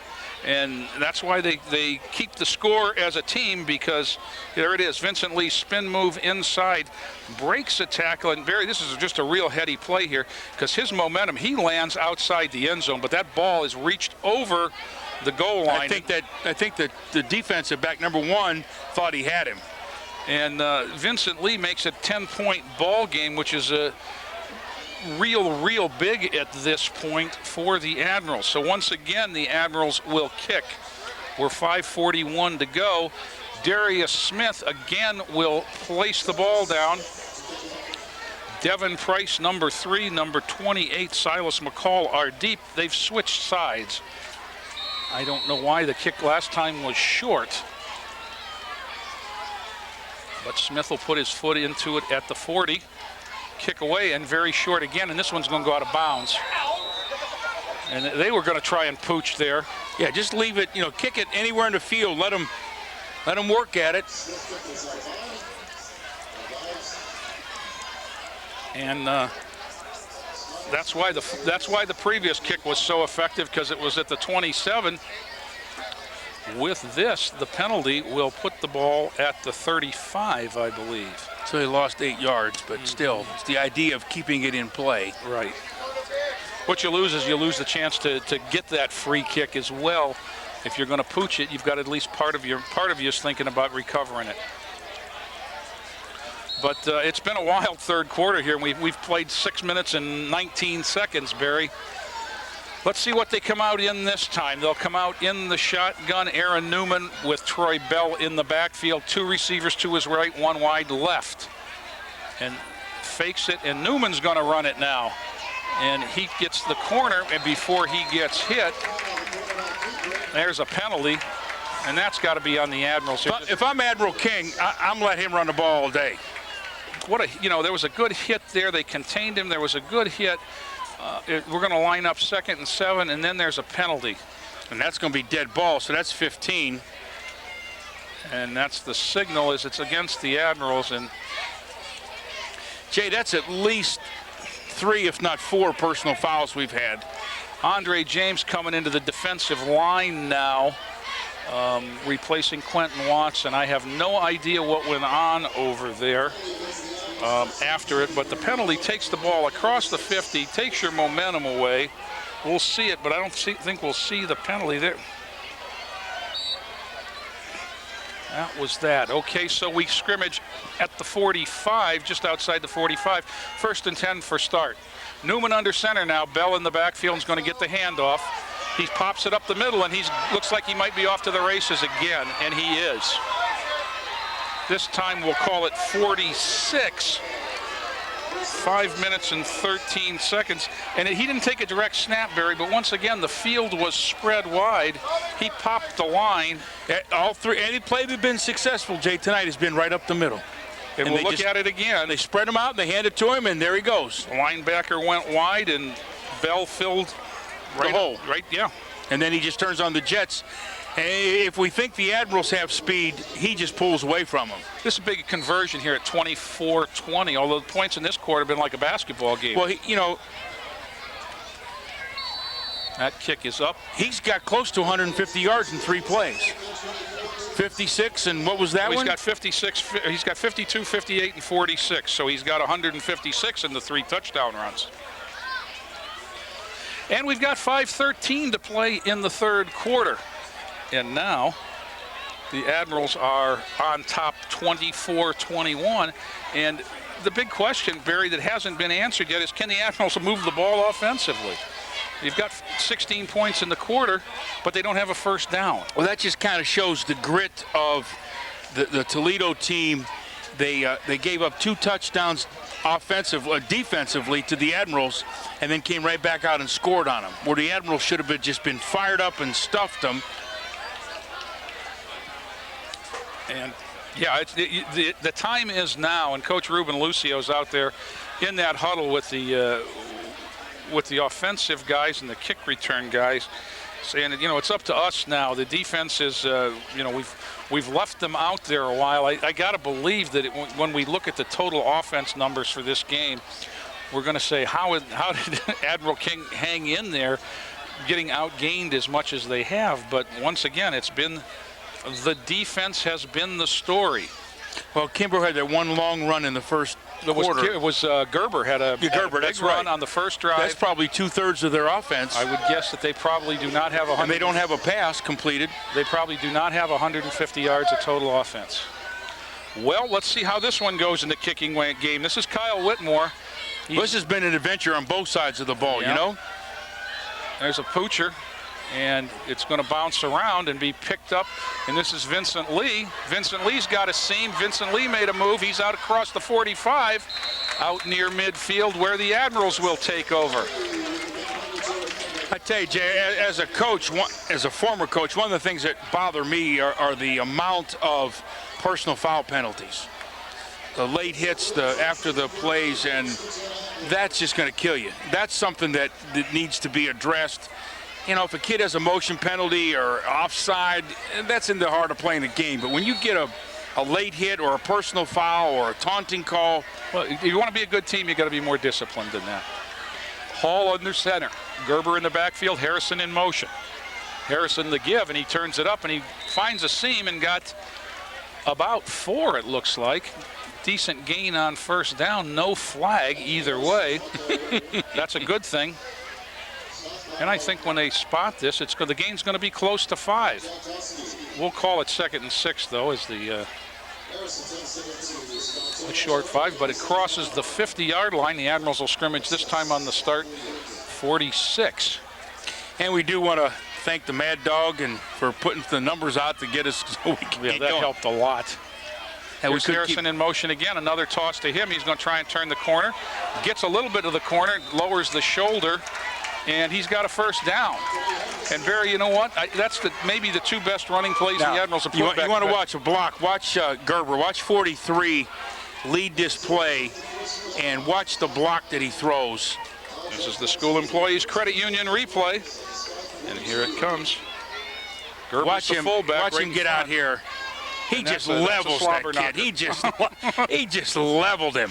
You get under the pads and left. Man, that's a fullback block right there. That's 4-10. That's a play Woody would be proud of right there. This is Kimbrough in motion, and this is Gerber, the ball carrier. This is the play he popped in the first half. He's got a nice gain again. And think he just came back from that nice block and then turn around. Well, you got to keep him happy. You know, you got to let the big dog eat every once in a while. Well, that's what the Bucks don't do. I mean, they got a fullback. I don't even think he knows what a football looks like. And 6 yards on first down for Gerber makes it 2nd and 4 as the Admirals try to put together an offensive drive for the first time, really, since the first possession of the ball game. Hall under center. Kimbrough in motion. He's going to get it coming back against the grain. He broke a tackle. He's going to have a first down and be inside the 25-yard line. Besides moving the ball down the field, this does 2 other things for the Admirals. It lets the clock run, and it keeps the ball away from Bell. Well, you know, Barry, the bad thing when your defense scores points, when your kick game scores points, your defense just stays out there. They don't ever get to come off the field because they rest when the offense is on the field, and the offense hadn't been on the field much tonight. And this is a good drive. This is first and 2 10. or 3 first downs, and 1st and 10 at the 24 for the Admirals now. 3 minutes off the clock, and this is what they need. Hall under center, no motion, wide receiver to the left. And we sure are. And Chad Hall has issues there in the backfield. Does it look like they were run balanced to the left, and he went to the right where there was nobody to protect him. And Coach, as you look at this, Coach Campo said something to Chris Kimbrough, and I think that Hall looked like he was looking for Kimbrough maybe to be coming toward him for a handoff. Somebody lined up wrong. He's looking for a handoff there. So miscommunication put the Admirals in a hole now. 2nd and 14 at the 29. Hall will again set them. Gerber in the backfield this time. This is Kimbrough in motion, drop, looking for the tight end.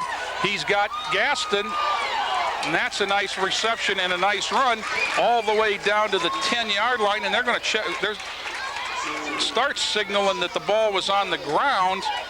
I think the officials are saying down by contact, and it's going to be close to a first down. That's the 15-yard line. And that's their first completion. It is the 10-yard line. There's the first completion. It clears out. He throws it a little too low for him, but he just drags these 2 defenders. He drags them 5 yards. That's Rayshawn Morgan. I said Gaston. That's Rayshawn Morgan, the tight end, I believe, number 85. And then he had the ball and was down by contact when it popped out. It was interesting. I was just reading the forecast, WOL's magazine, and Bob Tomaszewski had an article in there about the tight end, how usually it's your 3rd tackle. Well, you remember the year that the Ohio State had 3 starting tackles drafted in the 1st round, or on their line with the John Hicks and Kurt Schumacher of Lorain High and Bubba France, they played together at Ohio State, and they were all three outstanding offensive linemen in the NFL. There was a coach at Huron years ago, Tony Munafo, and he said, my fullback is a guard with hands. That's why I got him back there, because he's just a guard with hands. And that's the I formation in a nutshell, basically. Yeah, Woody's philosophy was to draft fullbacks, recruit fullbacks, and then find the tall ones and fatten them up to be linemen. I remember Freddie Pogach went there as all Pennsylvania fullback, and Woody looked at him and he said, son, you'll gain 10 pounds a year when you're a senior. You'll be the starting tight end. And I remember Freddie Pogach telling me that he introduced himself, and he went in and he saw the biggest man he's ever seen in his life. He said, man, am I going to love running the ball behind this guy. He walks up to him, and the guy said, my name's Pete Johnson. I'm a fullback from Texas. Freddie said, well, I just head to the 80 numbers. Yeah. But Woody said, you will be a tight end, son. This is it. Well, here we go. It's first and I think it looks to be goal for the Admirals. They got second up there. Second. It's got to be first down and goal. And that's Harrison, and that's going nowhere. And now they fixed it. Now they're going to second down. As the confusion with the box is fixed. Gain of about a yard is going to put them at, let's call it the 9. 24-21, the Admirals lead, 1:50 to go in the third. And this has been a very nice drive. And boy, do the Admirals need to come out of here with some points. Because right now they haven't shown that they can stop the start offense. Well, we know it's not going to be 3. Right. So they're coming out with 6. Okay, let's 8 look. or nothing. Gerber in the backfield. Kimbrough in motion, toss sweep. He's got one man to beat on the corner. And there's a flag on the play as he gets at or near the goal line. Probably going to be a hold. That was a heck of a move that he put on there. Yes, it did. That start defensive end did exactly what he was supposed to do. Yeah, it's going to be a hold, and it's going to come back for the Admirals. As we watch the replay here, maybe we now know why he got such a great cut inside. Because there's a whistle, and that might be Kimbrough down on the goal line. But we'll take a look here, and Kimbrough gets the toss. There's the contain, and and it might have been Gerber there. Looked like he might have had a hold of the guy he was kicking out wide. You know, we give a lot of kudos around here, but we gotta give one to Joe, because we request a instant replay, and it's right there in slow mode, and so we got the easiest job in the world. But he's all happy. He's got his own little room in there now. He's got shelves. He's got things hanging up. He's just all we got to do is talk, and some people would say too much. Yeah, we could just, one game we'll just let Joe run the monitor and we won't say anything. They did that, remember a few years ago on NBC when they did that. And the penalty will be marched back to the 16-yard line. And I've had a heck of a time all night on the lines. And Brian Corey said it's because they got big numbers ordered and they haven't come in yet. So next week it ought to be better for us. Hall with Gerber behind. Harrison in motion, toss sweep to the right. Harrison with a convoy gets outside, gets the corner, gets down to the 5. Needed a block he didn't get. I gotta believe if he can throw the ball 5 yards on that sweep, he just runs the corner and throws it out to Kimbrough. There won't be anybody with. Well, Kimbrough's on the sideline. Well, whoever, but the bus driver will be the closest player to him if he could throw the ball 5 yards. And this, you know, they did run the bootleg on the extra point play. Here's the student body right. All y'all are coming, and Harrison gets outside, gets the shoulder squared, and falls forward on a big hit. That's Vincent Lee, and this is Gerber, the fullback, up the gut, and he lands in the end zone. Barry? Yes, sir. Mad Dog's got the siren. That's a good job for him. Johnny Gerber, 5 yards for the 4th Admirals touchdown with 28.7 seconds to go in the third quarter. And what an impressive drive. And did you see that one coming? No. I would have thought the way the momentum swung and they scored the 2 touchdowns and then gave up the quick one, I thought they would have just been deflated, and they've just taken the ball right down Start's throat. Started the ball with the ball in good field position, had a penalty on the first play, I believe. 1st and 15. They had to go to 3rd and 15 to pick up the first down. But from then on, it was move for the Admirals offense, and they get their 4th touchdown of the evening, although only the 2nd by the offense. And 3rd in this quarter. Yes, it is. This was one of, well, we got an injury on the field. We're going to take this time to take a timeout. We'll be back with more right after this.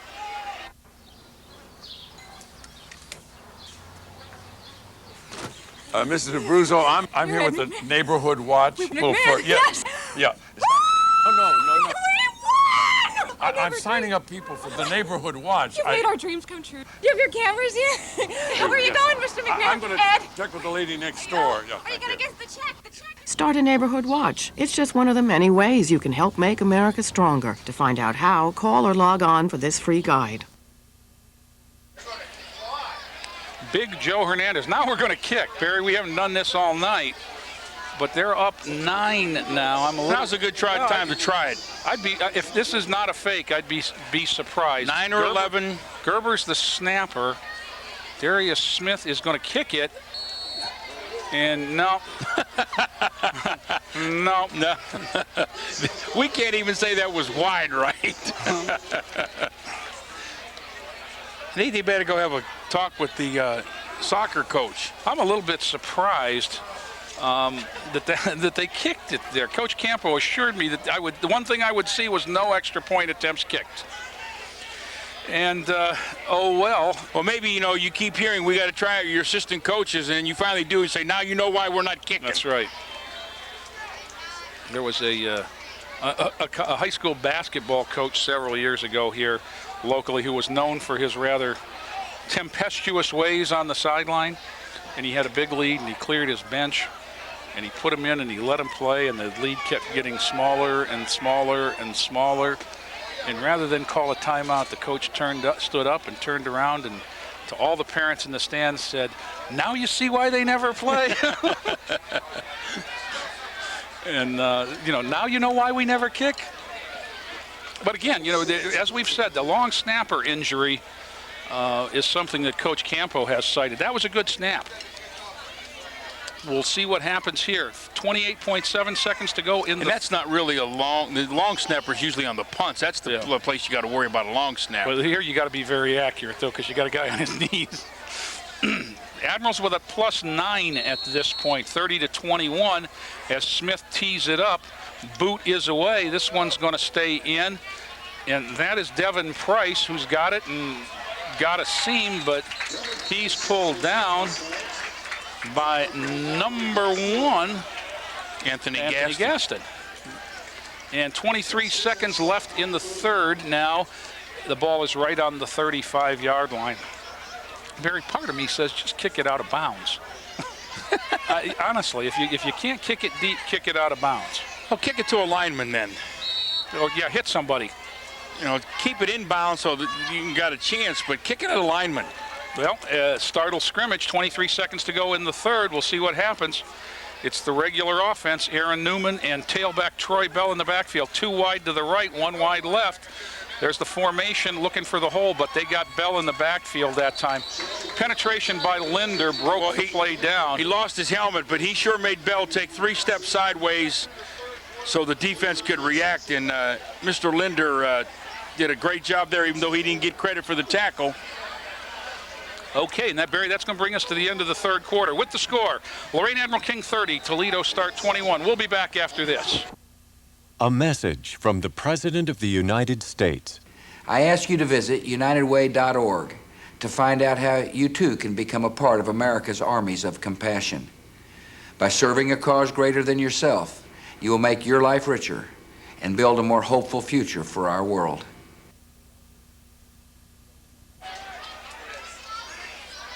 Back for 4th quarter action. Newman takes the shotgun snap and steps back to pass. Pass over the middle is almost intercepted. Now you know why you play defense, son. Gary Donald had a sure thing in his hand. Gary Donald, as the coaches have said, is as big a hitter as they've had in the secondary. What they've tried to do is get him to realize that he's got to make the tackle. He didn't have to fire everybody up. He was Johnny on the spot there. Again, I'm wondering if the quarterback from start's not colorblind, because he's sure throwing more balls to the blue jerseys he is to the white ones. Well, once again, we'll try it. Aaron Newman in shotgun. Troy Bell to his right. 2 wide receivers to the right, 1 to the left. Drops out of the shotgun. Here comes Adrian Casey. Casey's clipped. And that ball, it took, the official just now got the flag. He couldn't find it. He had time to serve him with a warrant. He couldn't fight. He ran past him and then said, oh, I think I better call that a clip. I mean, he's supposed to be behind the quarterback. And that's the guy with the quick hands. I mean, this referee Casey is supposed to up in stay the air there. to block a pass. He got out a little. And I mean, it's a good thing they didn't give away yellow towels at the start of the game, because everybody in the stands would have thrown one. Well, it surprises me there was only one on the field. Yeah. Everybody else had to be looking at what they were doing, but well, now let's see. They're going to decline Jeremy that. Wilt's going to say no, thank you, and it's going to bring up a 4th and 9 and force start into a punting situation. I think it's too early to gamble at this point in the field. Although Jay, I don't understand their offensive play. I mean, you got to give the ball to Bell. He's broken 3 long ones. He's probably going to break 1 more. I don't think they look like a team that hasn't decided what they want to be yet. Newman's in punt formation. Kimbrough and Donald are deep. I think they'll try to find Donald, and they did. And he caught it like a basketball, and he's going to make a move, and he's got some area. He's up close to the 45 and across it. And once again, Gary Donald will give the Admirals field position. I'll tell you what, Barry, I don't know a lot about football, but if I was scouting this game, I would say make the ball hit the ground when you kick it. Yeah, kick it away from them. So 11:34 to go, 4th quarter. The Admirals offense takes over at their own 46. The Toledo start guys probably saw him drop that interception and say, if you're going to kick it to him. Well, you know what, Barry? Do you have the guts to come out here on 1st down with a play-action pass? Because I think you might find Mr. Gaston all alone if you do. See, I would look here, I'd go down top. You got a guy down here all by one-on-one. Kimbrough gets his heels clipped in the backfield, got back maybe a little past the line of scrimmage. We're going to call it no gain. 2nd and 10. See, I might have come out winging one to the wide receiver at the bottom of the field, just throw it up, hope he catches it. If not, it makes him think about it, got to loosen up a little bit. At some point on this series, maybe I'd like to see that. Because you are 2 scores ahead. No matter how you look at it, you're 2 scores. Hall's under center. This is Harrison in the motion. He's going to get the toss. And he runs into one of his buddies and is not going to go anywhere. And he runs into... And then he met the Toledo start defense. There's not a white shirt with not 2 yards from that football on that play. And that was Bell over there, number 1. The tailback was a big part of that tackle. But this just didn't look good they stacked up Gerber and the pulling guard, and that was nowhere. So 3rd and 12 now for the Admirals. Kimbrough comes into the huddle, and here comes Hall. They're slow getting the play in this time. Harrison's coming out. 10:20 to go. They're going to have to hurry when they get to the line. Soto's over the ball. And here come the rest of the Admirals. I think they better pick the pace up because the back judge is looking. And he's got his hand up in the air. And there's a whistle from the side judge. Timeout by the Admirals. Well, we saw it coming. When they took timeout, we're going to take timeout. Barry, we'll be back with the 3rd down play after this. For the people in our armed forces, it's a time of sacrifice, a time of duty. That's why we've joined together to form the Armed Forces Relief Trust to help military families cope with financial and medical emergencies at home. The 4 military aid societies gave millions last year to cover unexpected medical expenses, child care, and more. But with so many overseas, the need is greater than ever. They're serving us. Let's serve them in return. Back here, Hall drops 3 steps, lofts one. He's got Kimbrough out there, just too tall for him. And the Admirals are going to have to kick it away. Well, that's the play you want to run. They've run it twice now, and both times he's just thrown it out there. And I don't know whether they call it in the huddle or on the sideline beforehand, but Vincent Lee came in motion behind Kimbrough that time. I don't know if we're going to get a replay here, but he looked to be in the flat all by himself. We'll skip that one, and we'll bring Adrian Casey out in punt formation. Gerber to snap. Twin safeties for start. There's the snap. It's a good one. Casey handles it, punts away, and short, but it's going to bounce. It's going to bounce for a while inside the 30, and it's going to roll dead at the 28-yard line. All in all, not a bad thing. Down by Michael Taylor. Michael Taylor. I got a couple updates here, Jay. Clearview 24-17 to start the fourth, and Amherst 45-33 over Elyria.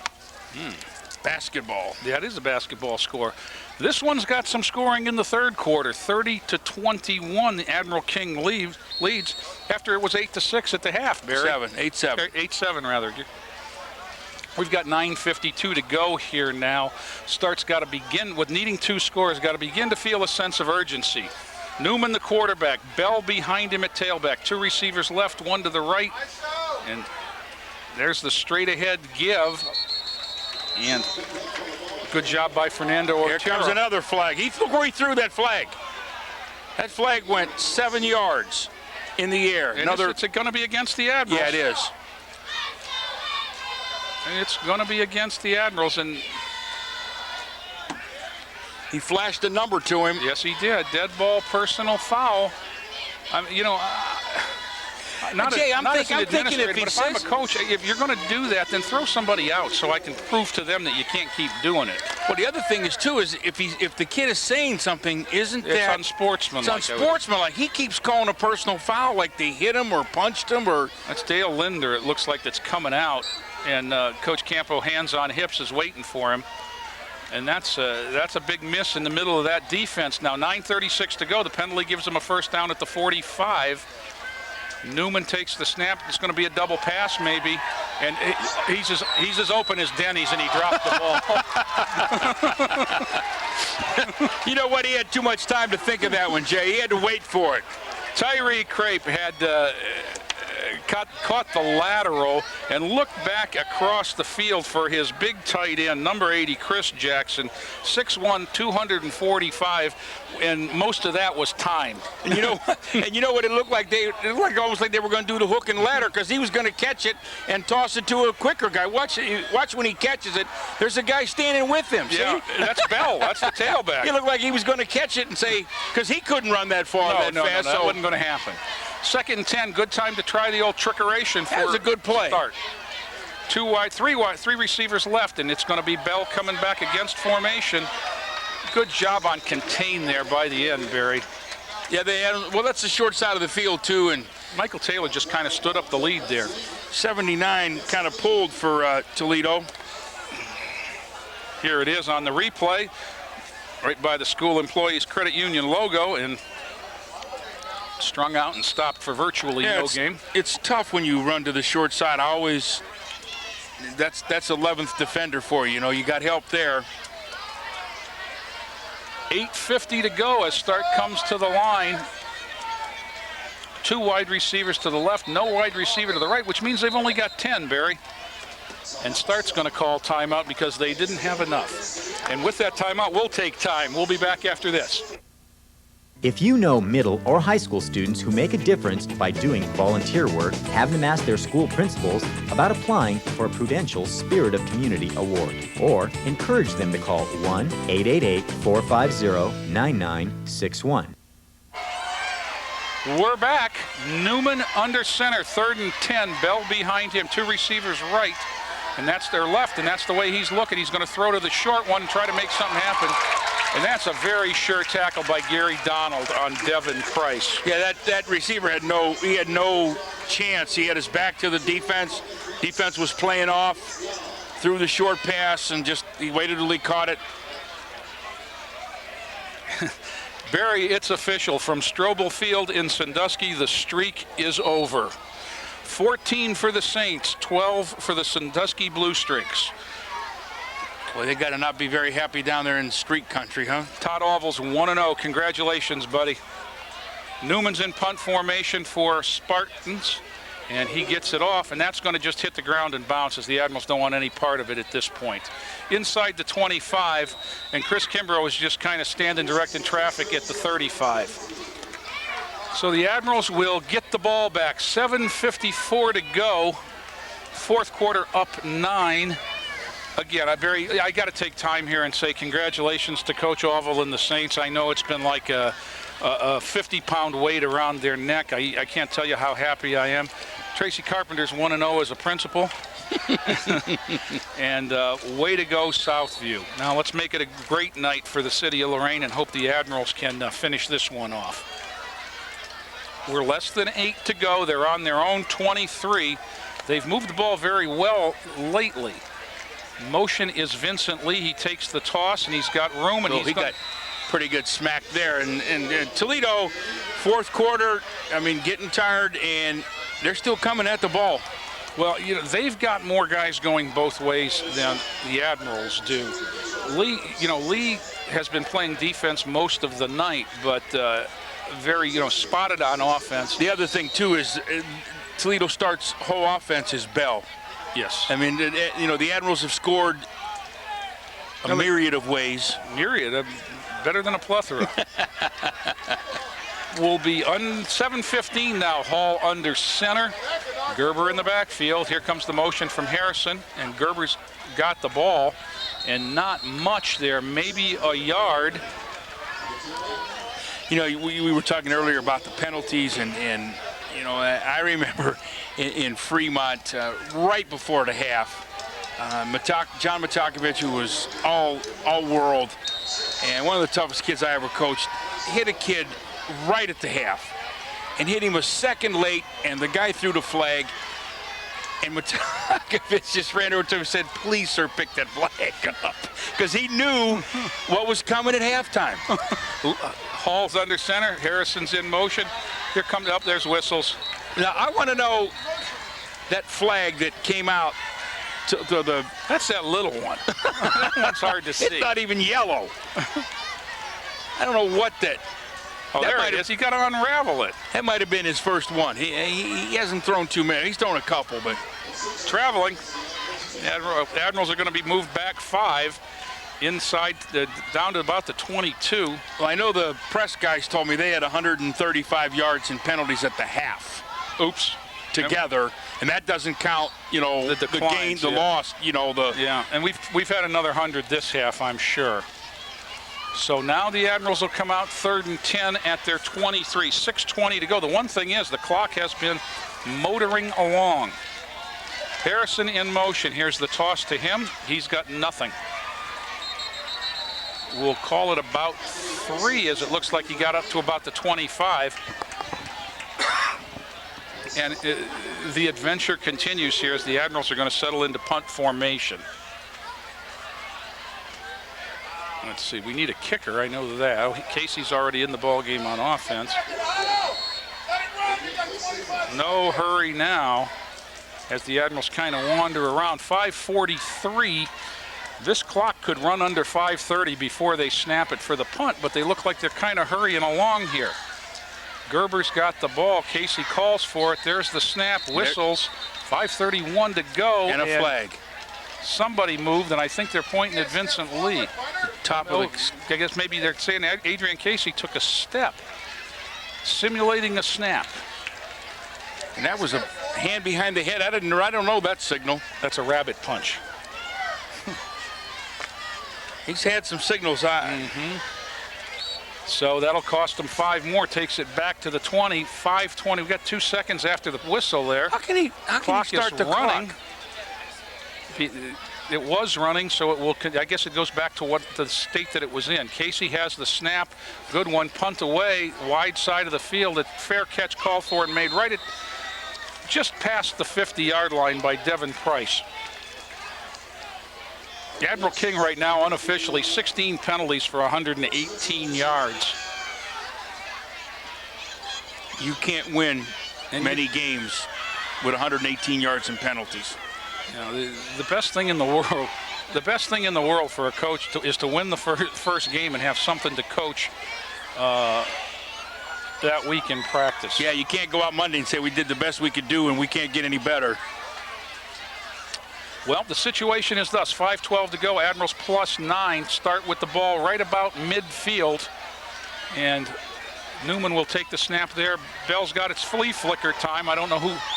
That's going to fool somebody, because all alone in the pass behind Devin Price. Chris Kimbrough was fooled there. He got caught peeking. Yeah, he did.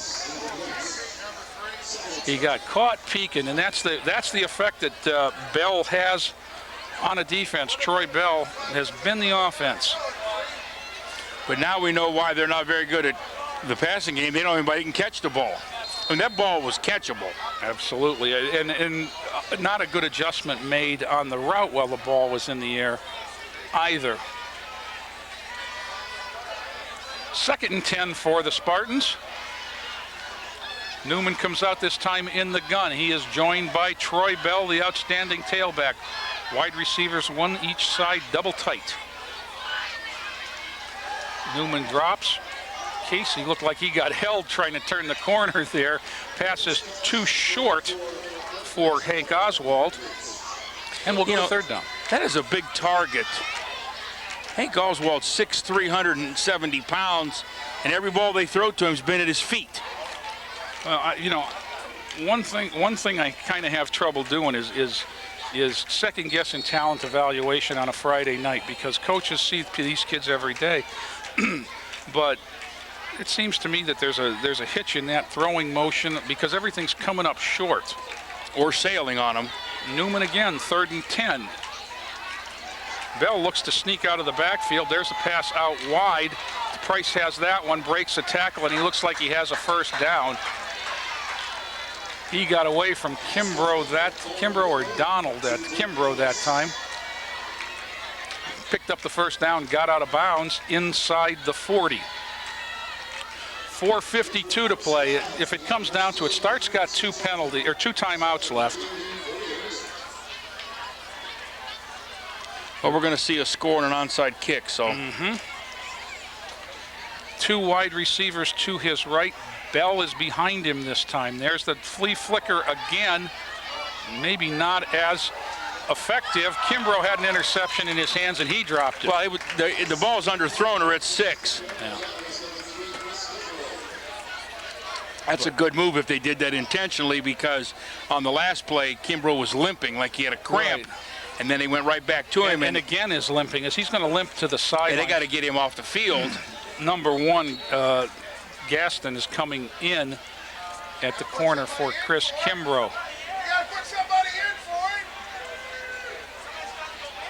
And okay, the fans didn't see it. Gaston's out here. Number 1 is on the corner. He came in immediately, and whistle, flag.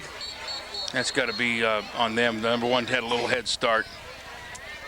Let's see what we have here. It's going to be traveling.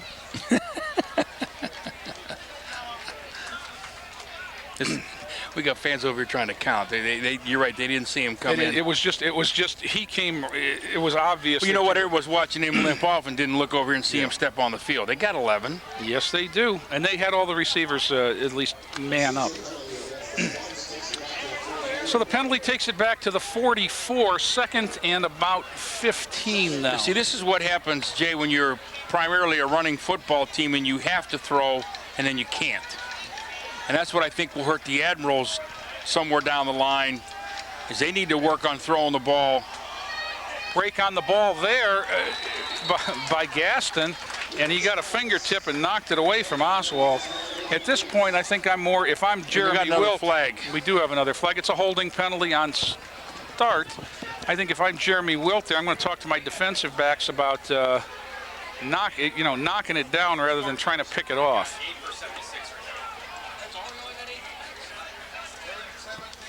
Let's see. What are you going to take here, Barry? You want 3rd and 15 or 2nd and 25?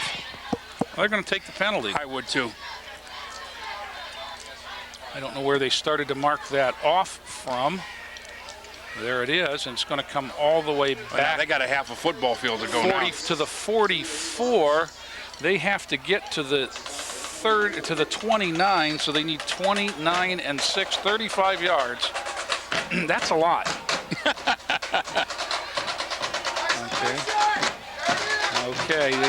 loosen up, and they're going to look for the tailback. Here it comes.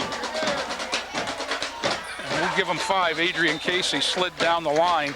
See, the other thing that your defensive backs have to do, Jay, is your safety needs to be as deep as the widest receiver is wide. Okay. So if he's 15 yards wide, you better be 15 yards deep. Otherwise, you're chasing him from the get-go. Yeah. Okay. And so they got to back up when this guy, number 3, is wide, and you watch the Admiral. I mean, I know they got speed. So they're just matching up. Miles Jones is up inside the box there. Newman in the shotgun, 2 to the left, 1 to the right. He's looking long, of course.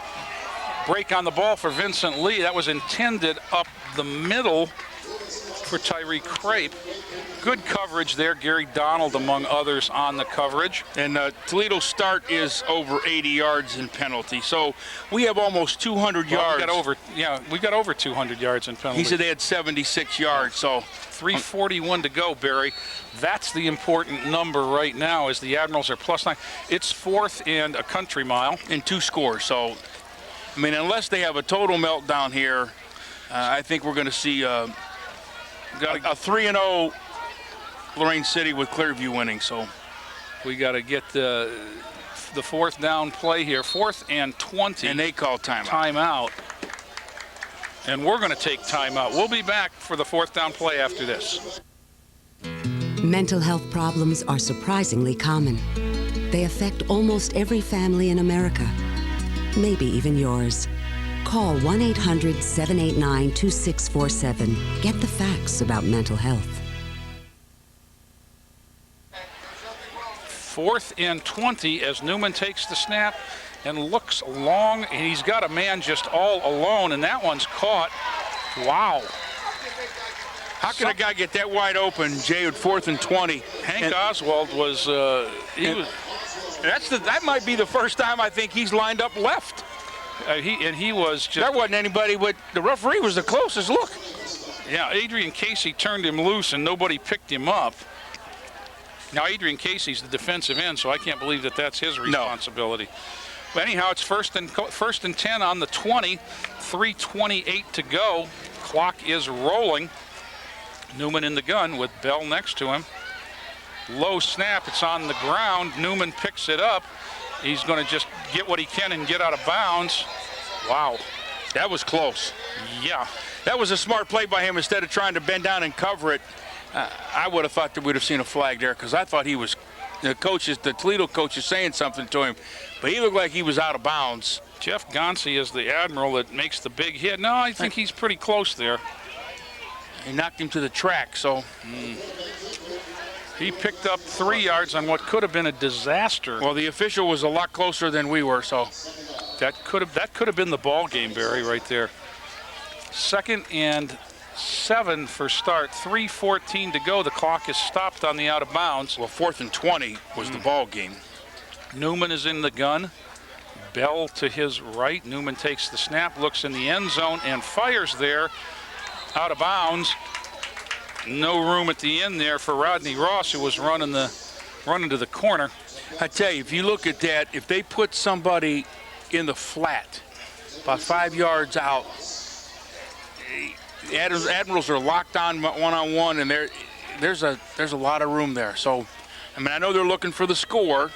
Well, you got your best player there in the backfield. That might be the guy you're talking about that you want to slide out there. You know, they've spent all night trying to get Bell the ball in space and with seams, and now throwing the ball, they've kind of forgotten about him. Newman again in the gun. Bell to his left. 2 receivers right, 1 left. 3-step drops and looks and brings it down now. He's hog-tied there at the 10 and struggles ahead about to the line of scrimmage, Barry. Well, Jay, that's where he's got to be taught to throw it away. Well, the clock's ticking now. He got back to the line, but it's 4th down, and it's going to cost him 20 seconds. So you throw it away, and you don't get sacked, and you get a chance to save get 20 back to seconds. the huddle. And here comes some Admirals off the side. Shotgun snap again. Looking right this time. He throws. He's got a man. And Chris Kimbrough hits Price as soon as he catches the ball. Number 3 meet number 3, and I think that'll be the Admiral's ball. 1st and 10 blue is the call right there. Now we need to put the ball on the ground. Toledo Start has 1 timeout left. There's 2 minutes and 29 seconds to play in this one. The Admirals are up 2 scores, Barry. I mean, the field position isn't what you want it to be, but a first down will take care of business here. Hall is under center. This is Lee in motion. Slowly, Hall stands up. Whistle, timeout Admirals. Hall under center. 1st and 10 for the Admirals. Motion to Lee. Lee takes a toss. I'm not even sure I'd want that. He's exactly hit. And whistle, and the clock's going to stop. It looks like Start not going to use their timeout. Clock is running. The clock continues to run. It ought to be under 2 minutes here. Gain of 1, but that's really... He hasn't even spotted the ball, Jay. They just spotted, so they could go almost to 1.5 minutes. Yeah. But see, the Admirals are coming out of the huddle. I don't think anybody knows that, and I don't think anybody's given signals from the sidelines. I can't tell. Usually with a young quarterback, now he's seen the signal to take the snap. Here's the handoff, and this Vincent Lee is going to end the game for sure with the first down, as he's all the way out to the 40. That'll stop the clock. Got a penalty. Got a holding on Admiral King. It's going to come back, though. Well, the penalty brings it all the way back to the 8. 2nd and 14 for Hall. The clock is running. There's the same play. That one this time going nowhere. Minute 15 to go on the whistle there. The gain's out to the 10. The Admiral should have to run 1 more play. If there's no timeouts. Toledo Start still is going to take that timeout home with them, I think. You know, the other thing, Jay, with the computer points and Start being predicted to be a good team, the Admirals could pick up some points, computer points, every time that Start wins. So absolutely. And you know, if you're looking for that, and that's the kind of expectations and hopes that the Admirals come into this season with, as Hall is just taking his time now. He's told to take the snap. Harrison's going to come in motion, get the toss, and that should do it. There's under 30 seconds left. We'll see if Start wants to receive a punt, but the crowd thinks it's over. Well, they haven't spotted the ball yet, so it's over. Unless they want that timeout, the Admirals are going to come away, and it appears that they will. This one belongs to the Admirals as the clock ticks down. 30-21, Admiral King. We'll be back with our post game right after this. America is on the move. We want to help you get healthy right where you live. By making just 2 small changes to your daily routine, you can improve your health. So go online to AmericaOnTheMove.org. America on the Move.